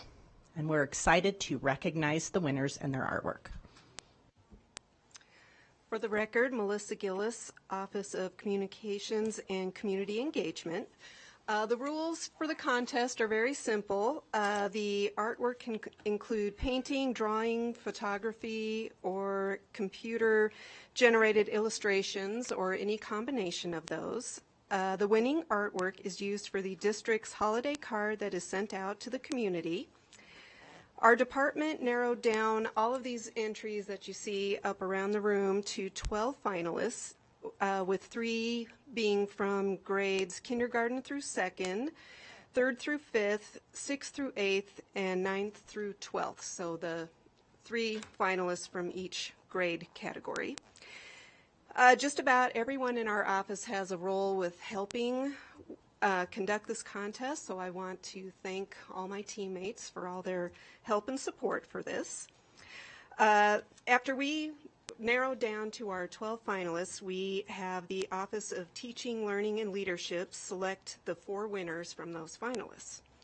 The winners receive gift cards and their artwork in a frame along with a certificate, and the 8 finalists will also receive certificates, and all the finalists and winners will be displayed on our website and on social media.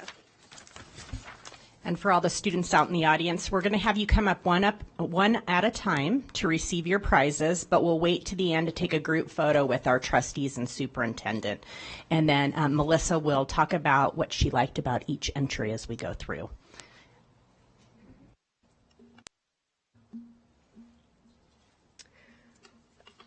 So looking through all these finalists, I put some judges' notes down here that I wanted to share with everyone.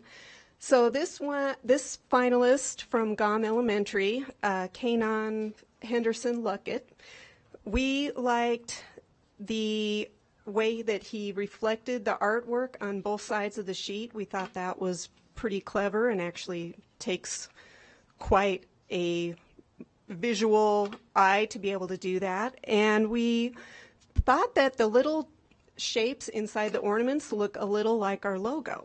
So we thought that was pretty cool. Then our second finalist, Lonnie Ashby from Hunsberger Elementary. We thought this was very clever with having a cat, making a cat, I guess a cat man or a snow cat.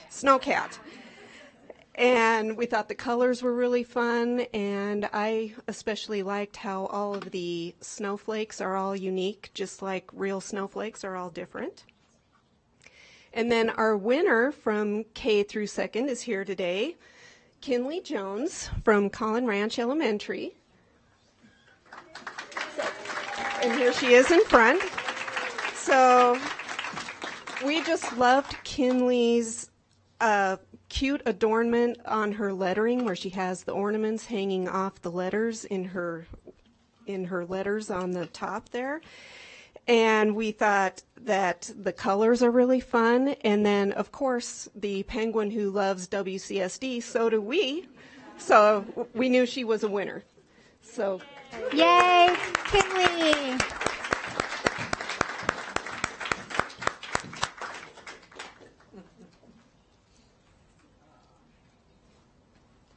So moving on to our next category, it's the grades 3 through 5. And this first finalist is Catherine Lamb from J. Wood Raw Elementary. And we just thought this was super colorful. We loved the detail. And I especially thought that it was very skillful to be able to color in that snow globe around the clouds and around the snowflakes. So kind of considering the negative space in her design. And then our next finalist was Emma Zhu from Collin Ranch Elementary.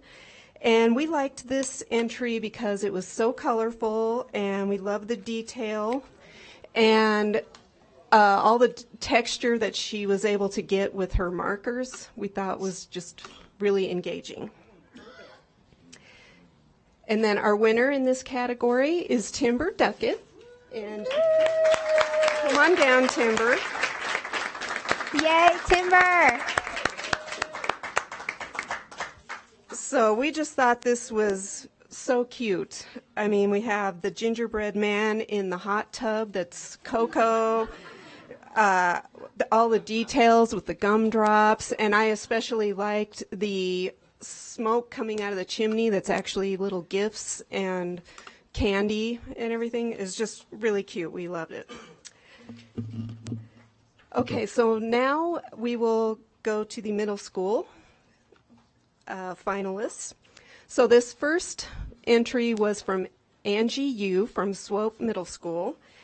And this looks like it was done with mixed media because I can see some watercolor there, which is really a hard medium to work with because you don't have an eraser with your watercolor paint. And it looks like maybe some colored pencil, but we just thought all the detail that she has in it is just so cute, all the way down to the little ornaments in the windows and the little chocolate chips on the cookies, and of course the cute kitty cat. And then our next finalist is Aleda Ozcan from Billinghurst Middle School. And I really liked the strategic use of color in this one because it's mostly blue and gray and black and white, but then the color that's used in very small amounts really stands out. So you see the bird really pops, and so do the ornaments on the tree. And then our winner for middle school is Casey Chan from Billinghurst Middle School also. And I mean, what more can you say about this? I think it speaks for itself. It's so cute. All the little puppies have their own personalities, and it's just really well done. And markers aren't really very easy to work with either, and I think she's done a great job with all the different textures and everything. And she is not here, but her art teacher is Miss Dandois, so she's going to accept on her behalf and get it to her at school. And then moving on to our high school finalists and winners. Our first finalist is Ryan Rojas from Spanish Springs High School. And you can see that he has done so much with filling the whole page, but still leaving some of the white areas there and just the amount of detail. And I have to say, I thought of this this week because I was wrapping my family's gifts, and I hear this little tearing sound behind me, and my puppy was unwrapping a gift. So I was like, okay, I know that actually happens. And then our second finalist is McKenna Cow. And this is so whimsical and just really looks professionally done. You know, we thought it definitely captures the magic of the holidays and the colors and the expressions of the animals. We just thought was really fun. And then our winner is someone that we have seen here before, Alex Garcia Tappengot. Congratulations, Alex. Alex is just amazingly talented. I hope that she continues her artistic endeavors. She's a senior, so she'll be leaving us. But, I mean, this is just really beautiful. It's colorful. She has lots of texture with it, and I really liked the lettering that was done on it, and it looks really professional and well done.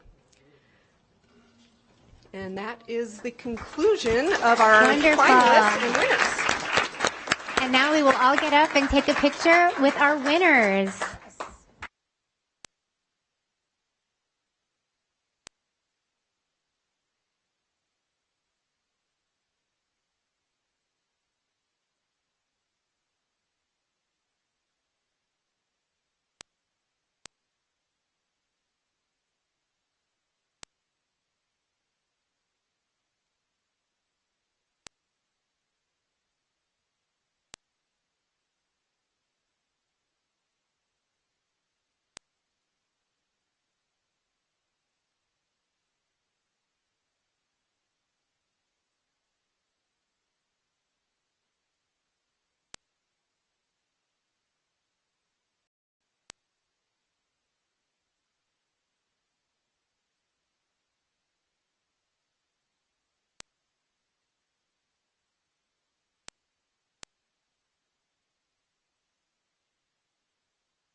Yeah, that is a good one.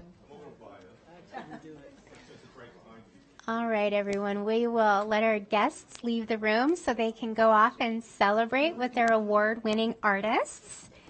And that closes item 3.06 and the entirety of Section 3 overall. That brings us now to Section 4. These are our reports. Our student representative is working on preparing for finals, so she was not able to be with us today. And that brings us to item 4.02, our board reports. And we will go ahead and start with Trustee Adam Mayberry. Thank you very much, Madam President.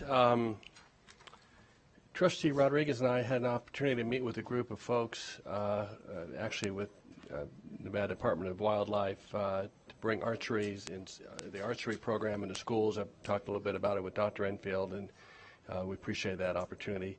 For me, I attended the Monty Ranch High School Craft Fair with one of my daughters. It benefited the band program, did a little holiday shopping. It was about the same scope as the one, McQueen, I think, that Trustee Woodley, you touted. If anybody is discouraged about the state of education, you should have attended the We the People competition, as I did, along with President Smith, who was a judge. Truly inspiring to see so many young stars sharing their knowledge on the Constitution and the foundations of our democracy with topics such as federalism, amendments, and that. My school visits included the Mariposa Academy, Shaw Middle School, Bud Beasley. I also enjoy spending the day in Vegas at the Nevada Association of School Boards with most of my colleagues behind the dais. I wanted to share this photo here. This was a highlight for me the last few weeks. It was what I dubbed as an evening with Trustee Mayberry and Principal Victor Sherbandi at Jesse Hall Elementary in Spanish Springs on December 4th. It was really a forum for families who attend this school, along with staff, to hear from myself and their principal on timely issues. I talked a little bit about our strategic plan, how the budget's prepared. Principal Sherbandi talked about iReady. Also talked about how he and his team were able to increase a 2-star school to a 4-star school. It was a really fun, enlightening evening. It was very authentic, thoughtful. It provided an intimate opportunity, really, for a forum where people were respectful, engaging, asked a lot of good questions. It was really a wonderful evening, and I appreciate the opportunity and the support from our communications staff. We targeted the families at Hall Elementary School. If any of my colleagues would like to talk a little bit about the logistics, on the side, I'll be happy to do that with you.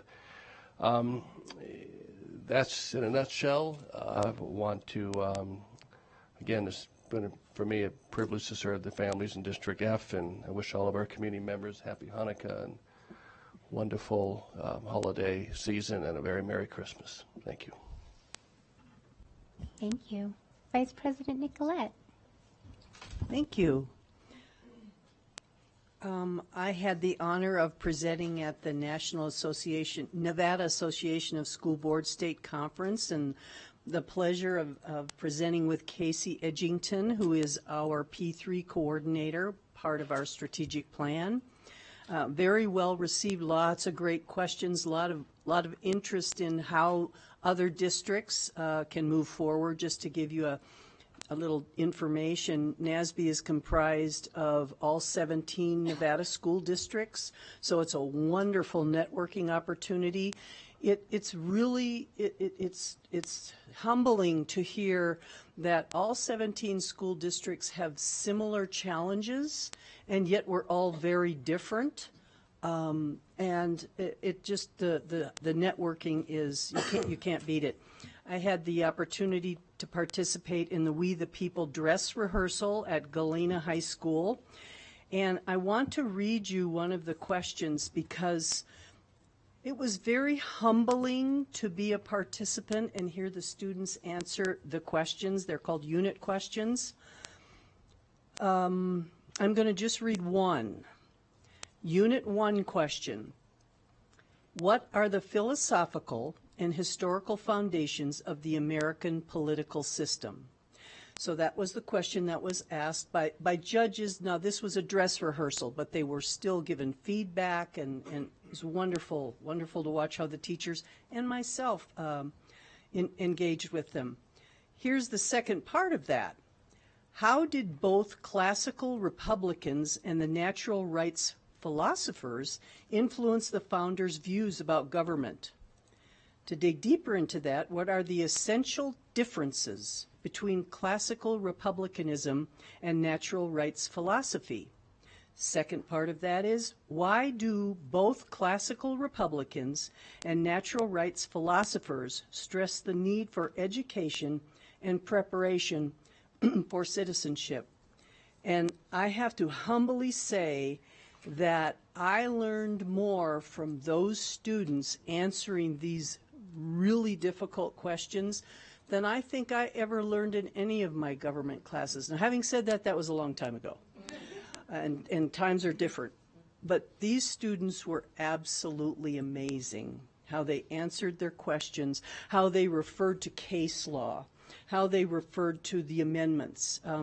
It was wonderful. It was a beautiful exercise for me in understanding the wonderful things that are going on in our schools.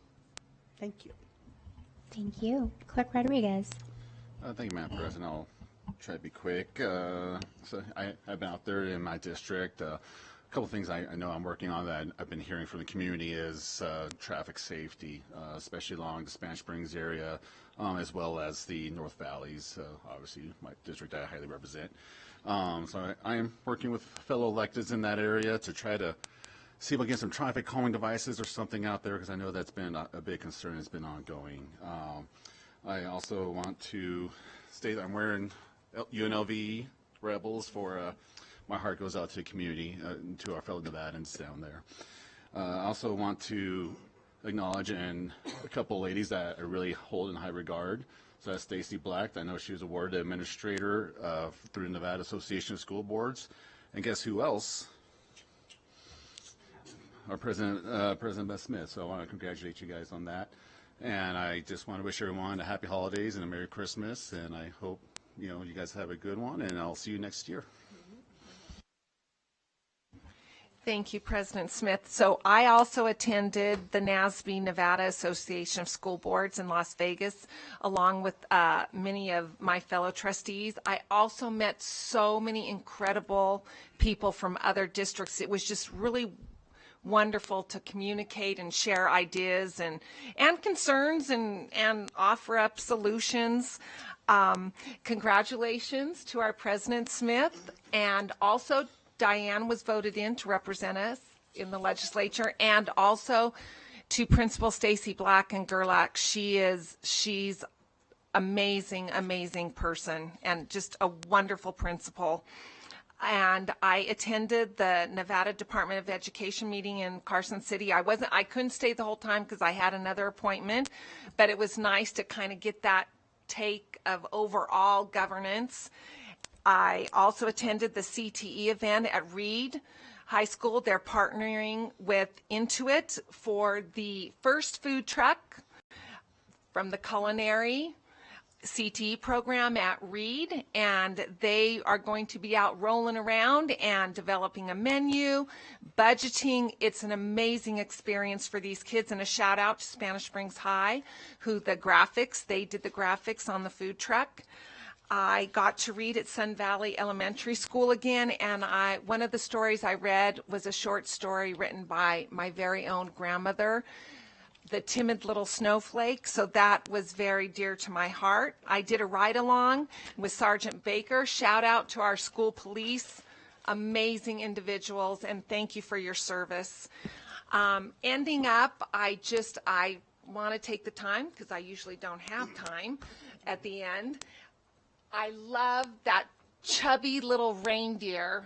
I think he's absolutely adorable. And then on the break, sitting here, I happened to just look at this artwork here, and I read what the student wrote. Beside from presents, gifts, food, and family, the best present is love. And that just touches my heart. I want to wish everyone in Washoe County School District and across our community and our country Merry Christmas. I feel very thankful, grateful, and blessed to be serving as a trustee for this district. Thank you and Merry Christmas.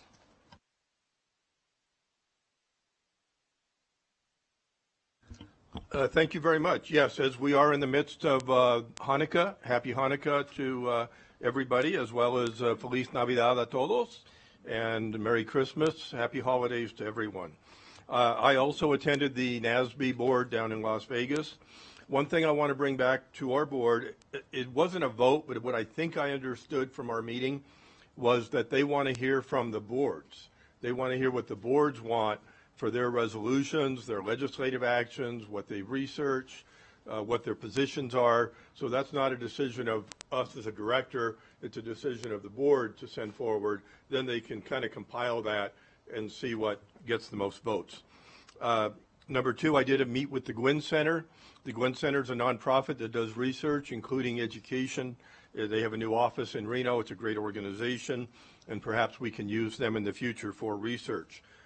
I also attended the Department of Education meeting and spoke there, although I did so virtually. And if you think our meetings last long, I had to turn it off. It started, I think, at 2.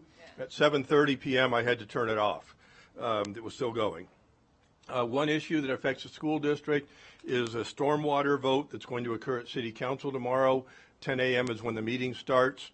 Our legal folks have, or our folks here at the district have opined a possible cost of up to $500,000 that would incur if a stormwater tax or fee were to occur.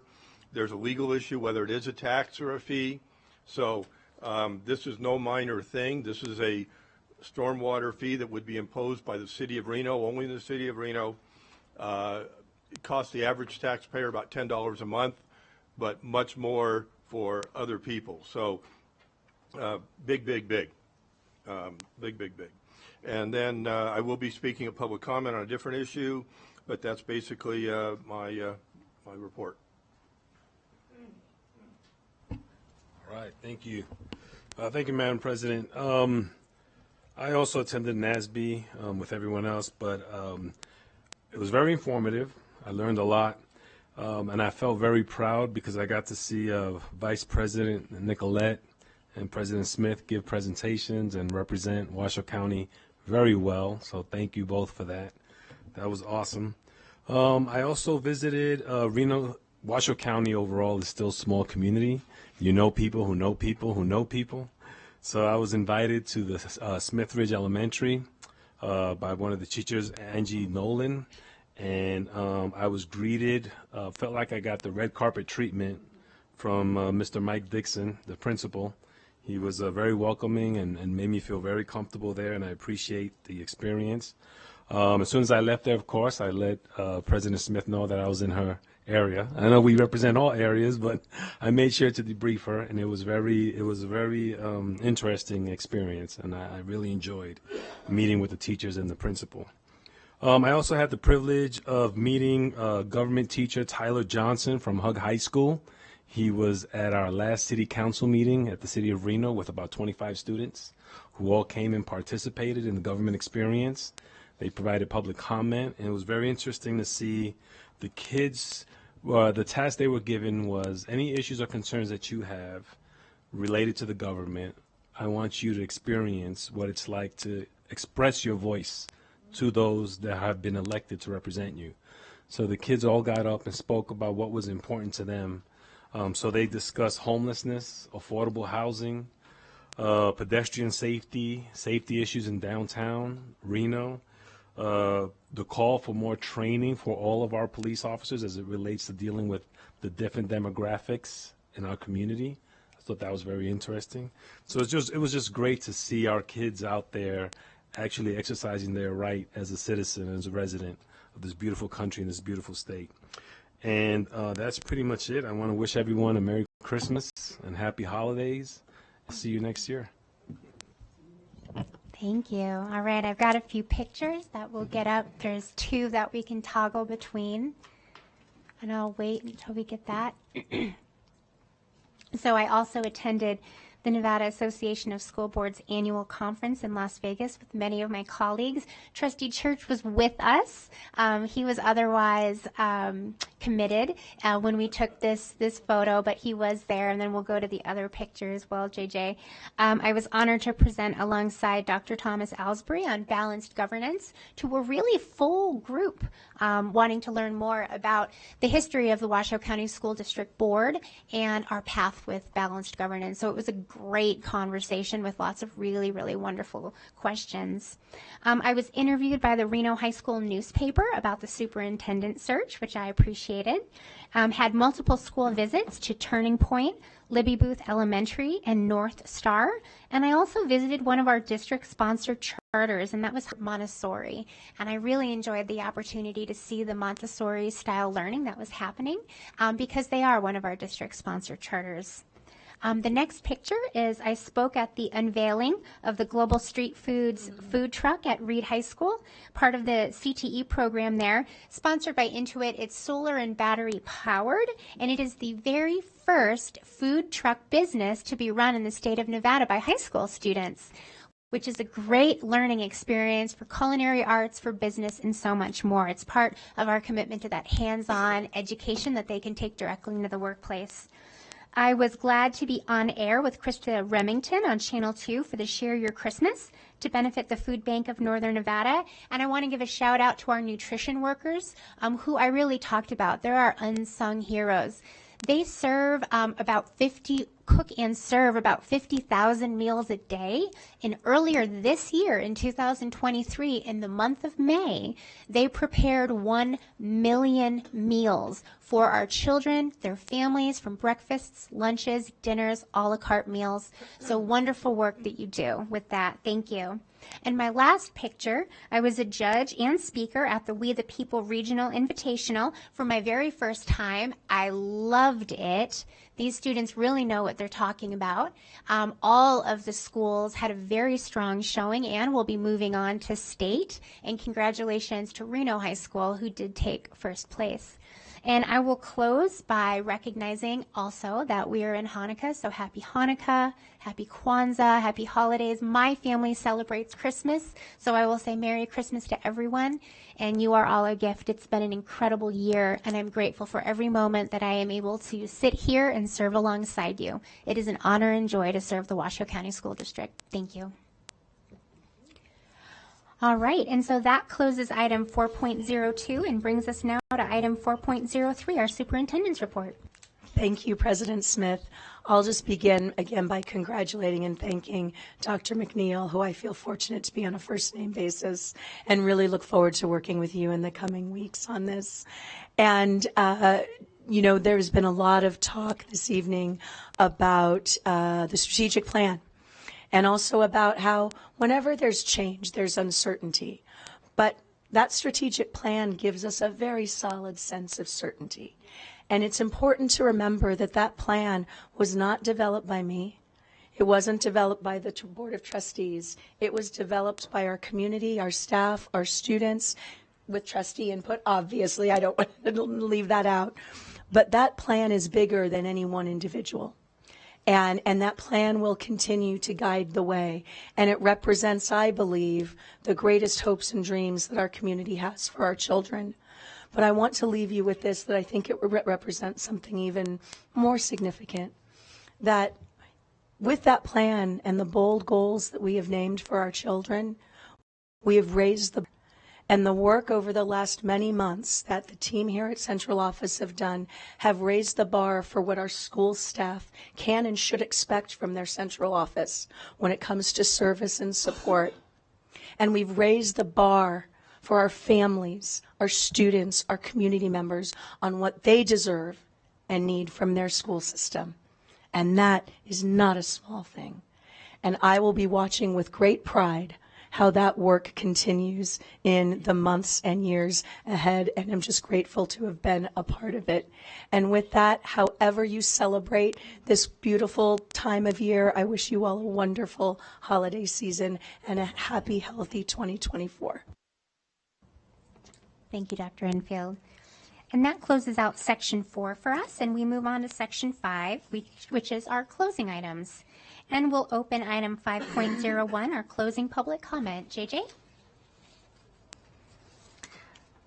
Julian Salazar. Hello and welcome, Mr. Salazar. Hello, good afternoon. Today I stand before you to recommend for a simple yet necessary change that can significantly impact our lives at school, which is extending lunchtime periods. Our current lunch breaks often feel like a race against the clock, leaving us with minimal to no time to nourish our bodies and recharge our minds. I firmly believe that providing more time for lunch is not just a matter of convenience, but a crucial investment in our overall well-being and academic success. Consider this. Our brains function at their best when properly fueled and rested. A long lunch break allows us to enjoy our meals without the pressure of being rushed, promoting healthier eating habits and improved digestive system. Beyond the physical benefits, it provides a mental break, allowing us to recharge and return to our afternoon classes with a renewed, focused energy. Furthermore, a more extended lunch break fosters social connections among students. Currently, the rush to finish lunch leaves little to no time for conversations and relaxation. By giving us more time, we can grow stronger friendships, engage with extracurricular activities, and seek assistance from our teachers during this break. These social interactions contribute to a positive and supportive school community. Critics might argue that extending lunch breaks could cut into valuable instruction time. However, research shows that well-fed and rested students are more attentive and better able to take information. Quality often overcomes quantity in education outcomes, and a brief sacrifice of instructional minutes can be outweighed by the long-term benefits of healthier, more focused students. In conclusion, asking for more lunch time isn't just about getting a few extra minutes. It's about recognizing the importance of taking a break, refueling our bodies, and giving ourselves a chance to recharge. It's like giving our brains a breather so we can come back to class refreshed and ready to learn. Plus, having enough time to eat a proper meal can help improve our focus and concentration. So advocating for more lunchtime isn't just about the clock. It's about prioritizing our well-being and making sure we have what we need to succeed at school. Thank you. Thank you very much. Melanie Medina. Hi, Ms. Medina. Welcome.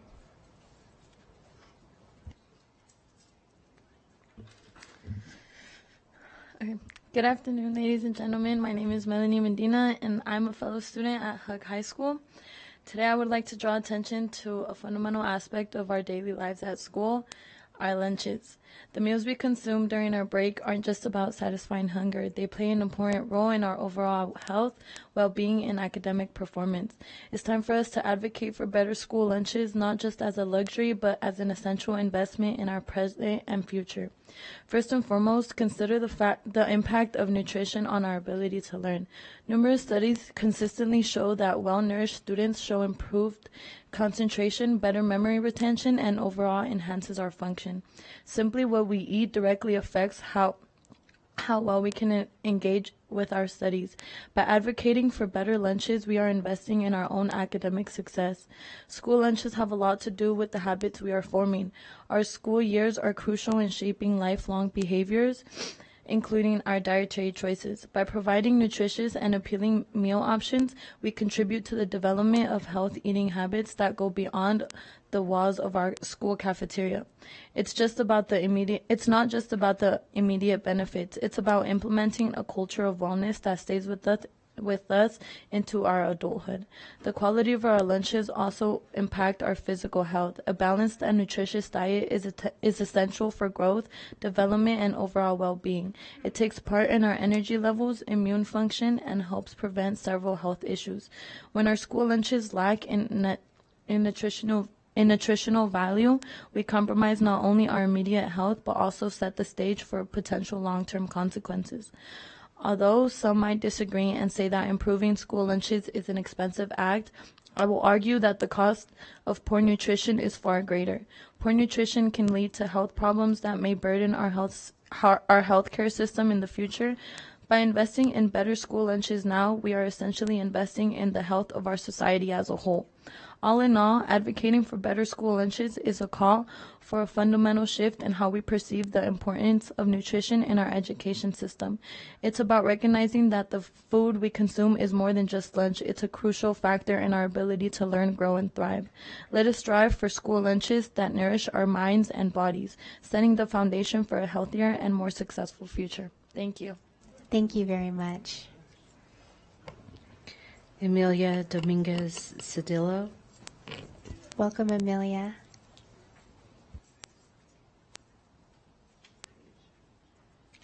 Good afternoon, Washoe School District. My name is Emilia Dominguez, and I am here on behalf of Proctor Hug High School. Today I would like to address supporting a necessary and compassionate change in our high school system. The expansion of daycare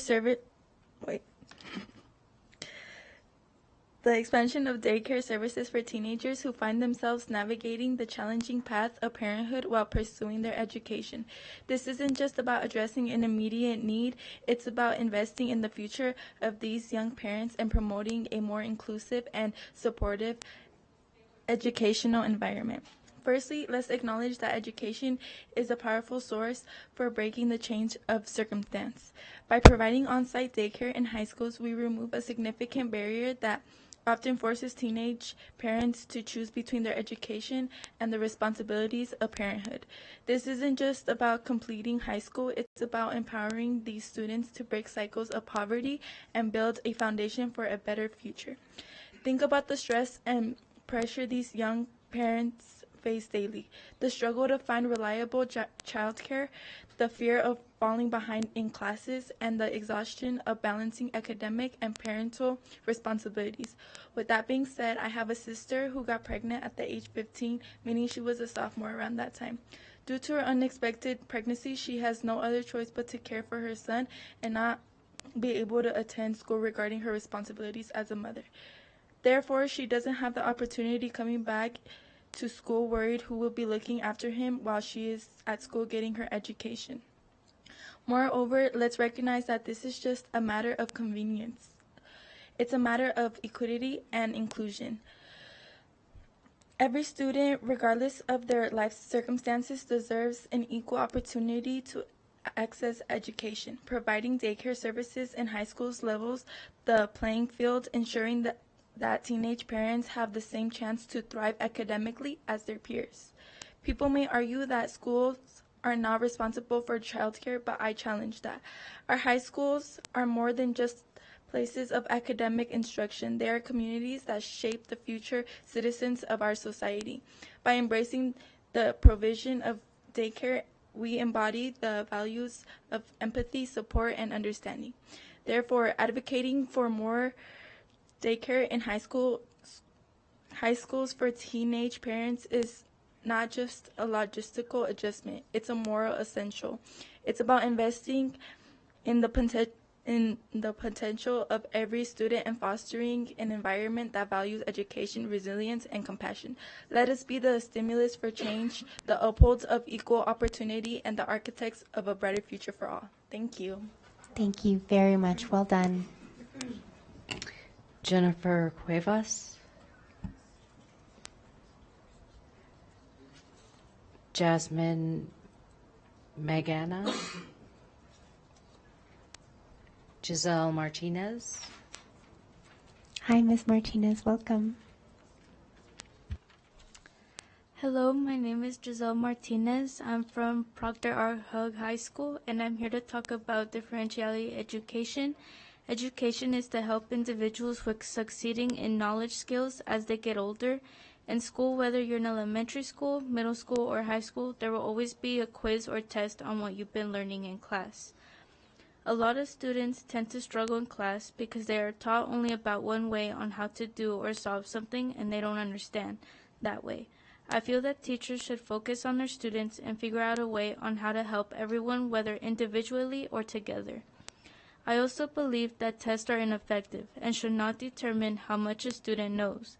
Instead of tests, we should do projects. By doing projects, it's a better understanding of the knowledge we know and where our struggles are. As well as some students are just not test takers. They tend to start thinking how much time is left or stress themselves out thinking they can't do it. I am one of those students. When the time comes to taking a test, I tend to never score high enough or where I should be. I have done the practice, I have done the notes, and have shown I understood a lesson topic, but the test itself makes me nervous that I won't pass. I'll blank out and forget everything, and that's what determines my rank or grade.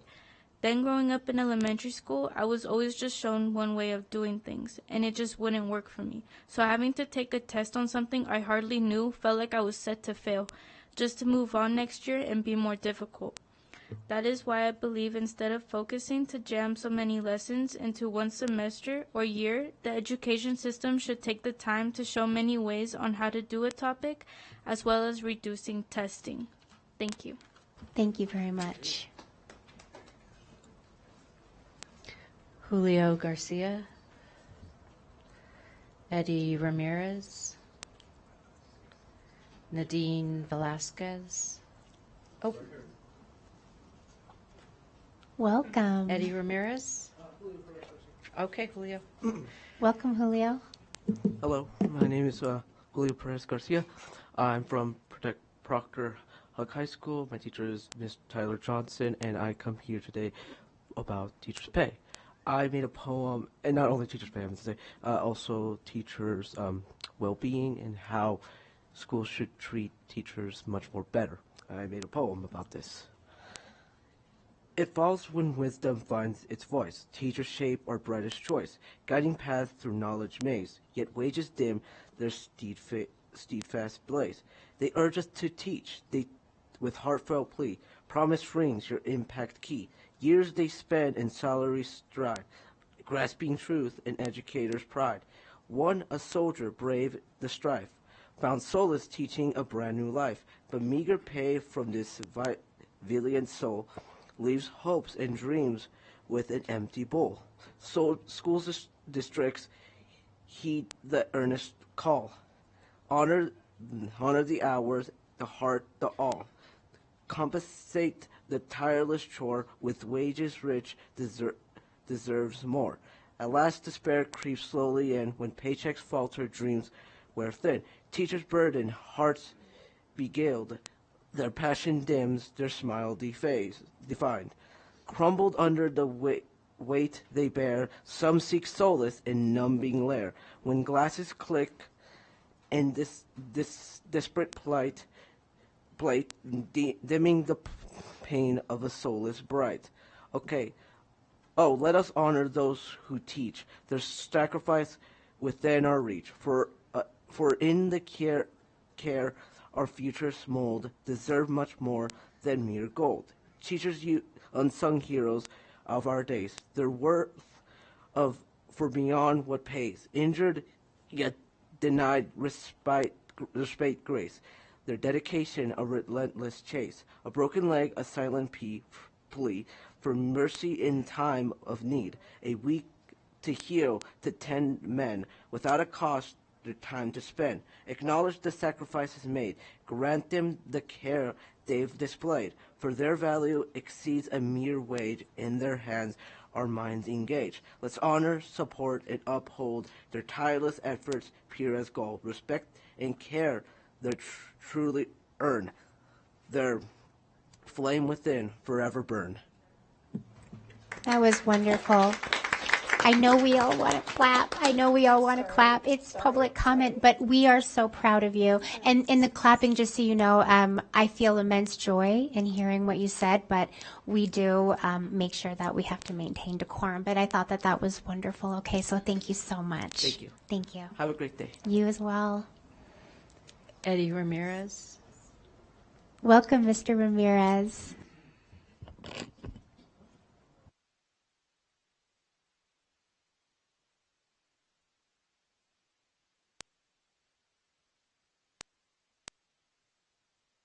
Good afternoon. My name is Eddie Estrada, and I am a senior at Hug High School. I have come to talk about student class choices. Most times, students don't get a choice of what classes they choose. I wanted to speak on that and hopefully make a change to it. As a senior, I have looked back and I have realized I didn't get much of a choice for what classes I got to take. After school, I wanted to be a welder or a mechanic, but neither of those were taught in school. If only there was a course for me to take for those careers, because there weren't any classes for those. I wasn't interested in being in school much. I believe that if there was a larger selection of courses for students to take, it would be a higher rate of students that would want to go to school. It has been shown, especially in the hallways at school, that not many students have an interest in school, but only show up because it's mandatory by the state. Having more options for what type of courses students can take, I think, would significantly impact the lives and aspirations of students in our district. In conclusion, I appreciate your time and consideration on this matter as we shape the educational landscape for the future. Let us work together to provide students with the tools they need to succeed in their chosen paths. Thank you. Thank you, and thank you for your advocacy. Nadine Velasquez. Welcome, Ms. Velasquez.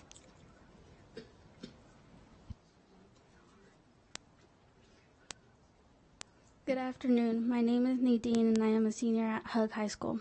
I came to talk to you guys about possibly adding a mandatory driver's ed course to high schools.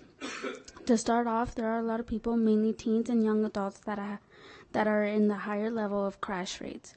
The driver's ed course should be for those who meet the age requirement for a permit/driver's license, so students in 9th and 10th grade. Nevada alone has experienced a concerning amount of 30% surge in fatal accidents compared to last year, resulting in 194 fatalities. Teens have been accounted for 11% of those crashes. It shows that teens are responsible for about 20 of those fatal accidents. I feel that adding a driver's ed course to the students' curriculum can prevent those high crash rates. I myself, and I know other young responsible drivers, along with most adults, have noticed that the young drivers in schools tend to cause a lot of traffic while exiting the school grounds after school. Traffic gets backed up so much that it sometimes takes up to 20 minutes just to leave the parking lot. I say once again, I believe the driver's ed course should be for those who meet the age requirement. Unfortunately, we cannot help the older adults, but teaching the students how to drive responsibly can make it safer out on the roads and prevent not all, but some of the further crashes because of course crashes do happen. Thank you for your time and consideration. And thank you so much for being here. We appreciate you. Annabelle de Bojas. Valerie Fiannaca. Welcome, Ms. Fiannaca. I've heard from more kids in this meeting, I think, and I'm really proud of you kids from Hug if you're still out there. I've heard from 6 Hug students today at least. There was one at the county commission today that I'm going to relay what they said because I think it's relevant information for you all to hear. This student was saying that at least 30% of his school is empty for the first 2 periods of school because of the traffic problems surrounding Hug High School, which I think was just echoed by this young lady. And he said it's dangerous. He walks, and I was really glad to hear that that was on your agenda, that expanding that. I don't know if they'll fall into that category, but he said it's death-defying to get to school in the morning, and so many kids just don't do it if they don't have a ride from their parent. It's impossible. I'm proud of those kids. They're smarter than all the adults in the room, in my opinion. Now I'm going to go on and say what I really wanted to say. I'm very concerned about the harassment of our elected trustee church. He may not fit the model that you may want in that seat, but he was elected by the citizens, not appointed. He's seen nothing but humiliation and derision. You may not realize it's coming across, but it's coming across to the audience, to the point that I don't even want to come to meetings anymore. It makes me so mad. Your legal counsel is writing your board policy, which is your job, in my opinion. With him he should be giving you input as to its legality after you've written it. You're not even choosing committee members. To save you time? Really? Are you guys even needed? Except to stamp spending? I don't know. Apparently everything you do is mandated, so I've heard. So do we even need a school board? I would point out to you that 52 people applied for the library board of directors, and their applications, resumes, and letters of recommendation were all posted online for public access with the agenda for the Board of Commissioners. Every public citizen that goes to a county commission meeting or goes online to watch them had access to all those resumes. There wasn't upheaval. Nobody stormed their houses. Nobody did anything crazy to these people. Some of them actually showed up in person to plead their case for why they were the best person for that job. It was well worth the effort to get 52 applications. It was wonderful. And I think they chose the best people for the job. I don't believe an open process would discourage applicants. I think it would be just the opposite. People would feel encouraged to come and apply for openings. You say you haven't had many people apply. I think it's the culture you have that created that problem, and it's that you want to protect this system at all cost that has created that problem. Thank you, Ms. Fianaka. Sandy Tibbet. Welcome, Ms. Tibbet.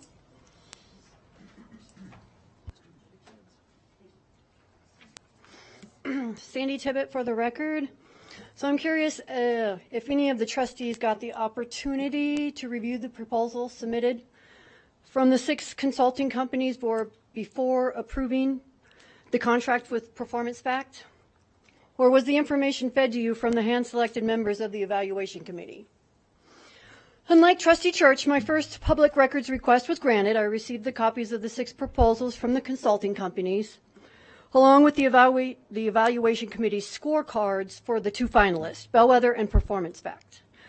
Performance Fact proposal is cookie cutter at best, 229 pages, and it still lacks substance where Bellwether provided detailed examples of their extensive experience, references, and large organizational chart with impressive resumes in 50 pages. How in the world did Performance Fact outscore Bellwether? Clearly on paper, Bellwether should have been awarded the contract. I've included some examples in my handouts and will be emailing you all of the proposals so you can judge for yourself. How was Performance Fact selected as a finalist over a public consulting group who has 14 years experience in 6 counties in the state of Nevada and employs a manager who is a part-time resident of Carson City and would have been an advisor on this project? On October 26th, the evaluation of 2022, October 26, 2022, the evaluation committee met to review and discuss the proposals and pick their 2 finalists. Was that meeting subject to open meeting laws? Because I would love to know how the committee arrived at their decision. So in the name of transparency, I've requested the minutes from the meeting along with any supporting documentation. Unfortunately, I was denied my second request because I'm being told individual scoring worksheets do not meet the definition of a public record. Even though in my handout I just gave you, the very top page is the scorecards for 2 of the finalists. How does that make sense? Also, each contained a public disclosure form from Washoe County School District, which was required to be completed, signed, and returned with their proposals. Performance Fact completed a section of the form, but failed to sign it, and our committee appears to have accepted it, because you granted the contract with them. For ethical reasons, doesn't Performance Fact have an obligation to disclose his long-term relationship with Susan Infield? And if not, why didn't he use Infield as a reference for his work on Highline strategic plan during her tenure there? Plausible deniability, maybe? Thank you. Thank you, Ms. Tibbet. Mike Krogan. Welcome, Mr. Krogan. Thank you. Good to be here. Mike Krogan for the record. I have 3 distinct topics: alarm, restorative justice, and homeschooling. I'll try to go fast. I'm alarmed because there is a lawsuit, apparently, that is attempting to require that personal information, family information, be submitted to public figures and public institutions. All I have in my alarm is what I read in the paper. And my immediate reaction is, we are losing voting officials behind this kind of thing because people are visiting them in their homes to harass them for the work that they're doing for the public good. I think it's a responsibility for all of you. I'm not one to come up here and lecture you like some other members of the community, but I think we need to be very careful about getting information on public figures so that we can submit it to the public. There's some evil-minded people out there that will use that information. Restorative justice is just a think aloud, so I'll read a note. Teaching youth to correct past wrongs having raised 6 children and watching them raise their children and teaching the youth for 40 plus years, I'm trying hard to understand why that's not a good idea. Maybe let's return to punishment and consequences. That might lead us to where we are today, with violence in schools. Maybe even to assuming the position of palms on the principal's desk while she whacks some kid with a paddle. And finally, I'm going to be sending you a really interesting article. I warn you, it's long. A really interesting article on how we have arrived where we are at with respect to homeschooling. I would encourage you to check it out. Take 2 or 3 nights if you need. And well, yeah, I have to follow the lead. Happy holidays to you all. It's good to be back here, and I'm looking forward to the new year with you. Thank you so much, Mr. Krogan. Jeff Church. Welcome, Mr. Church.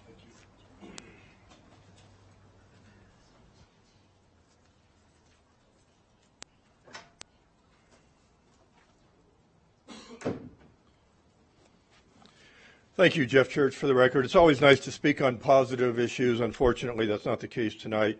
I'm compelled to come to you for the purpose of demanding actually a formal independent investigation into false accusations that I engaged in sexual harassment of 2 district employees. The alleged incident occurred in the August timeframe in or around this very building, the admin complex. In September, I was requested at a meeting to, quote, give you a confidential briefing on a district matter, end quote. Being suspicious, I replied, I am cautious. If this relates in any way to myself, per board policy 9051, or my character alleged misconduct to professional competence, end quote, I would like to know in advance. And that's actually the end quote. And I requested a witness or rep.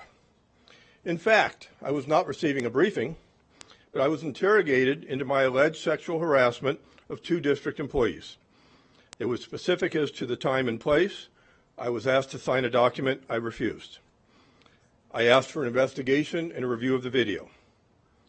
Thankfully and finally, I was forced to do an NRS 289 public document request. Thanks to this wonderful law, I received the video in November, and it shows that I was not there. 100% innocent. The 2 persons in question were never approached by any mail. I was in the boardroom the entire time of the allegation. But for NRS 239, I would have never known this false accusation of 2 versus 1 could have been, and still is, hanging over my head, including to be used against me should I seek public office again. Admin Reg 4425, harassment, sexual harassment, intimidation, states in part, false accusations. Persons who knowingly bring false accusations will be held responsible for their actions and may be subject to disciplinary action. And the district will endeavor to complete an investigation into harassment or discrimination not later than 15 business days after the administrator supervisor receives a complaint. Admin Reg 9166, the division shall conduct an investigation pursuant, blah, blah, blah. Attached and given, and also via formal channels, is my request for an investigation, public document request, and a summary of that incident. I was, and possibly still am, subject to censure over this. Of course, now I know, thank God, it's not true that I can prove it. I could have been subject to legal action. And perhaps more importantly, the perception in the community from my friends, my family, my wife, people that see me in the grocery stores, that I was accused of being a sexual harasser when in fact I was not. Thank you very much. Thanks, Trustee Church. James Bentham. Welcome, Mr. Bentham.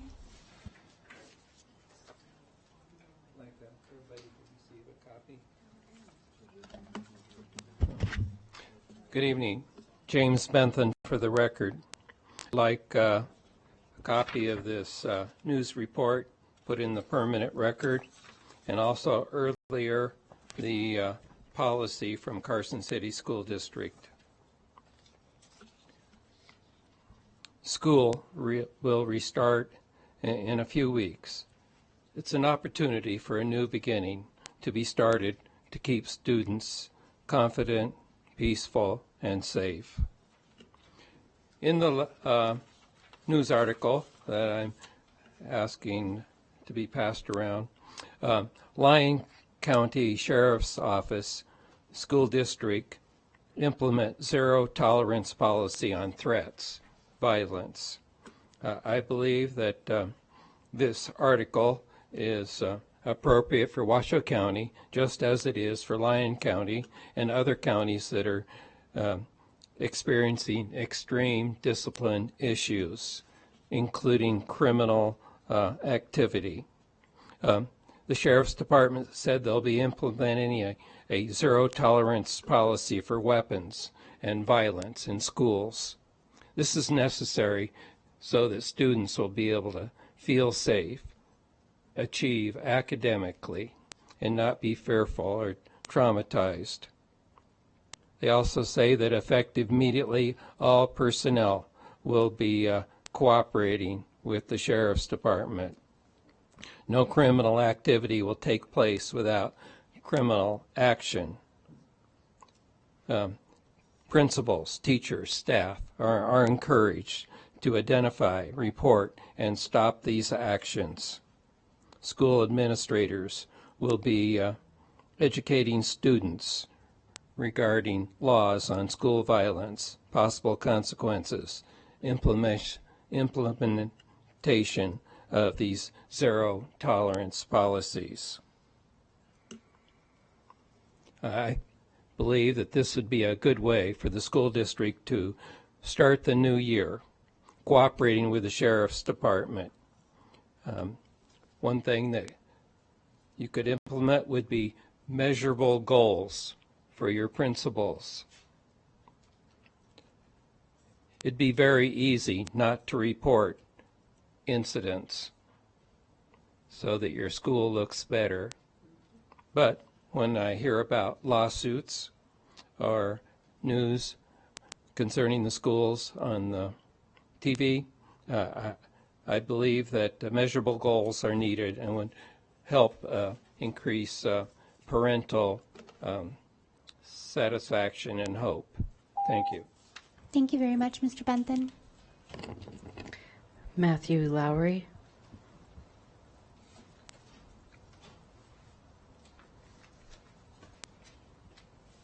Welcome, Mr. Lowry. I'm here to talk about adding lacrosse into high school. I'm from Project Arcade High School. I know it would cost a lot of money for the equipment and the gear, but I know that we have a lot of coaches at HUG, and we need like a staff or a faculty to host it. And I was wondering if we could like add it as a sport next year into high school. Thank you so much. Jennifer Cuevas. Jasmine Magana. Annabelle de Bojas. Hi, Annabelle. Welcome. Hi, good evening. My name is Annabelle de Borjas.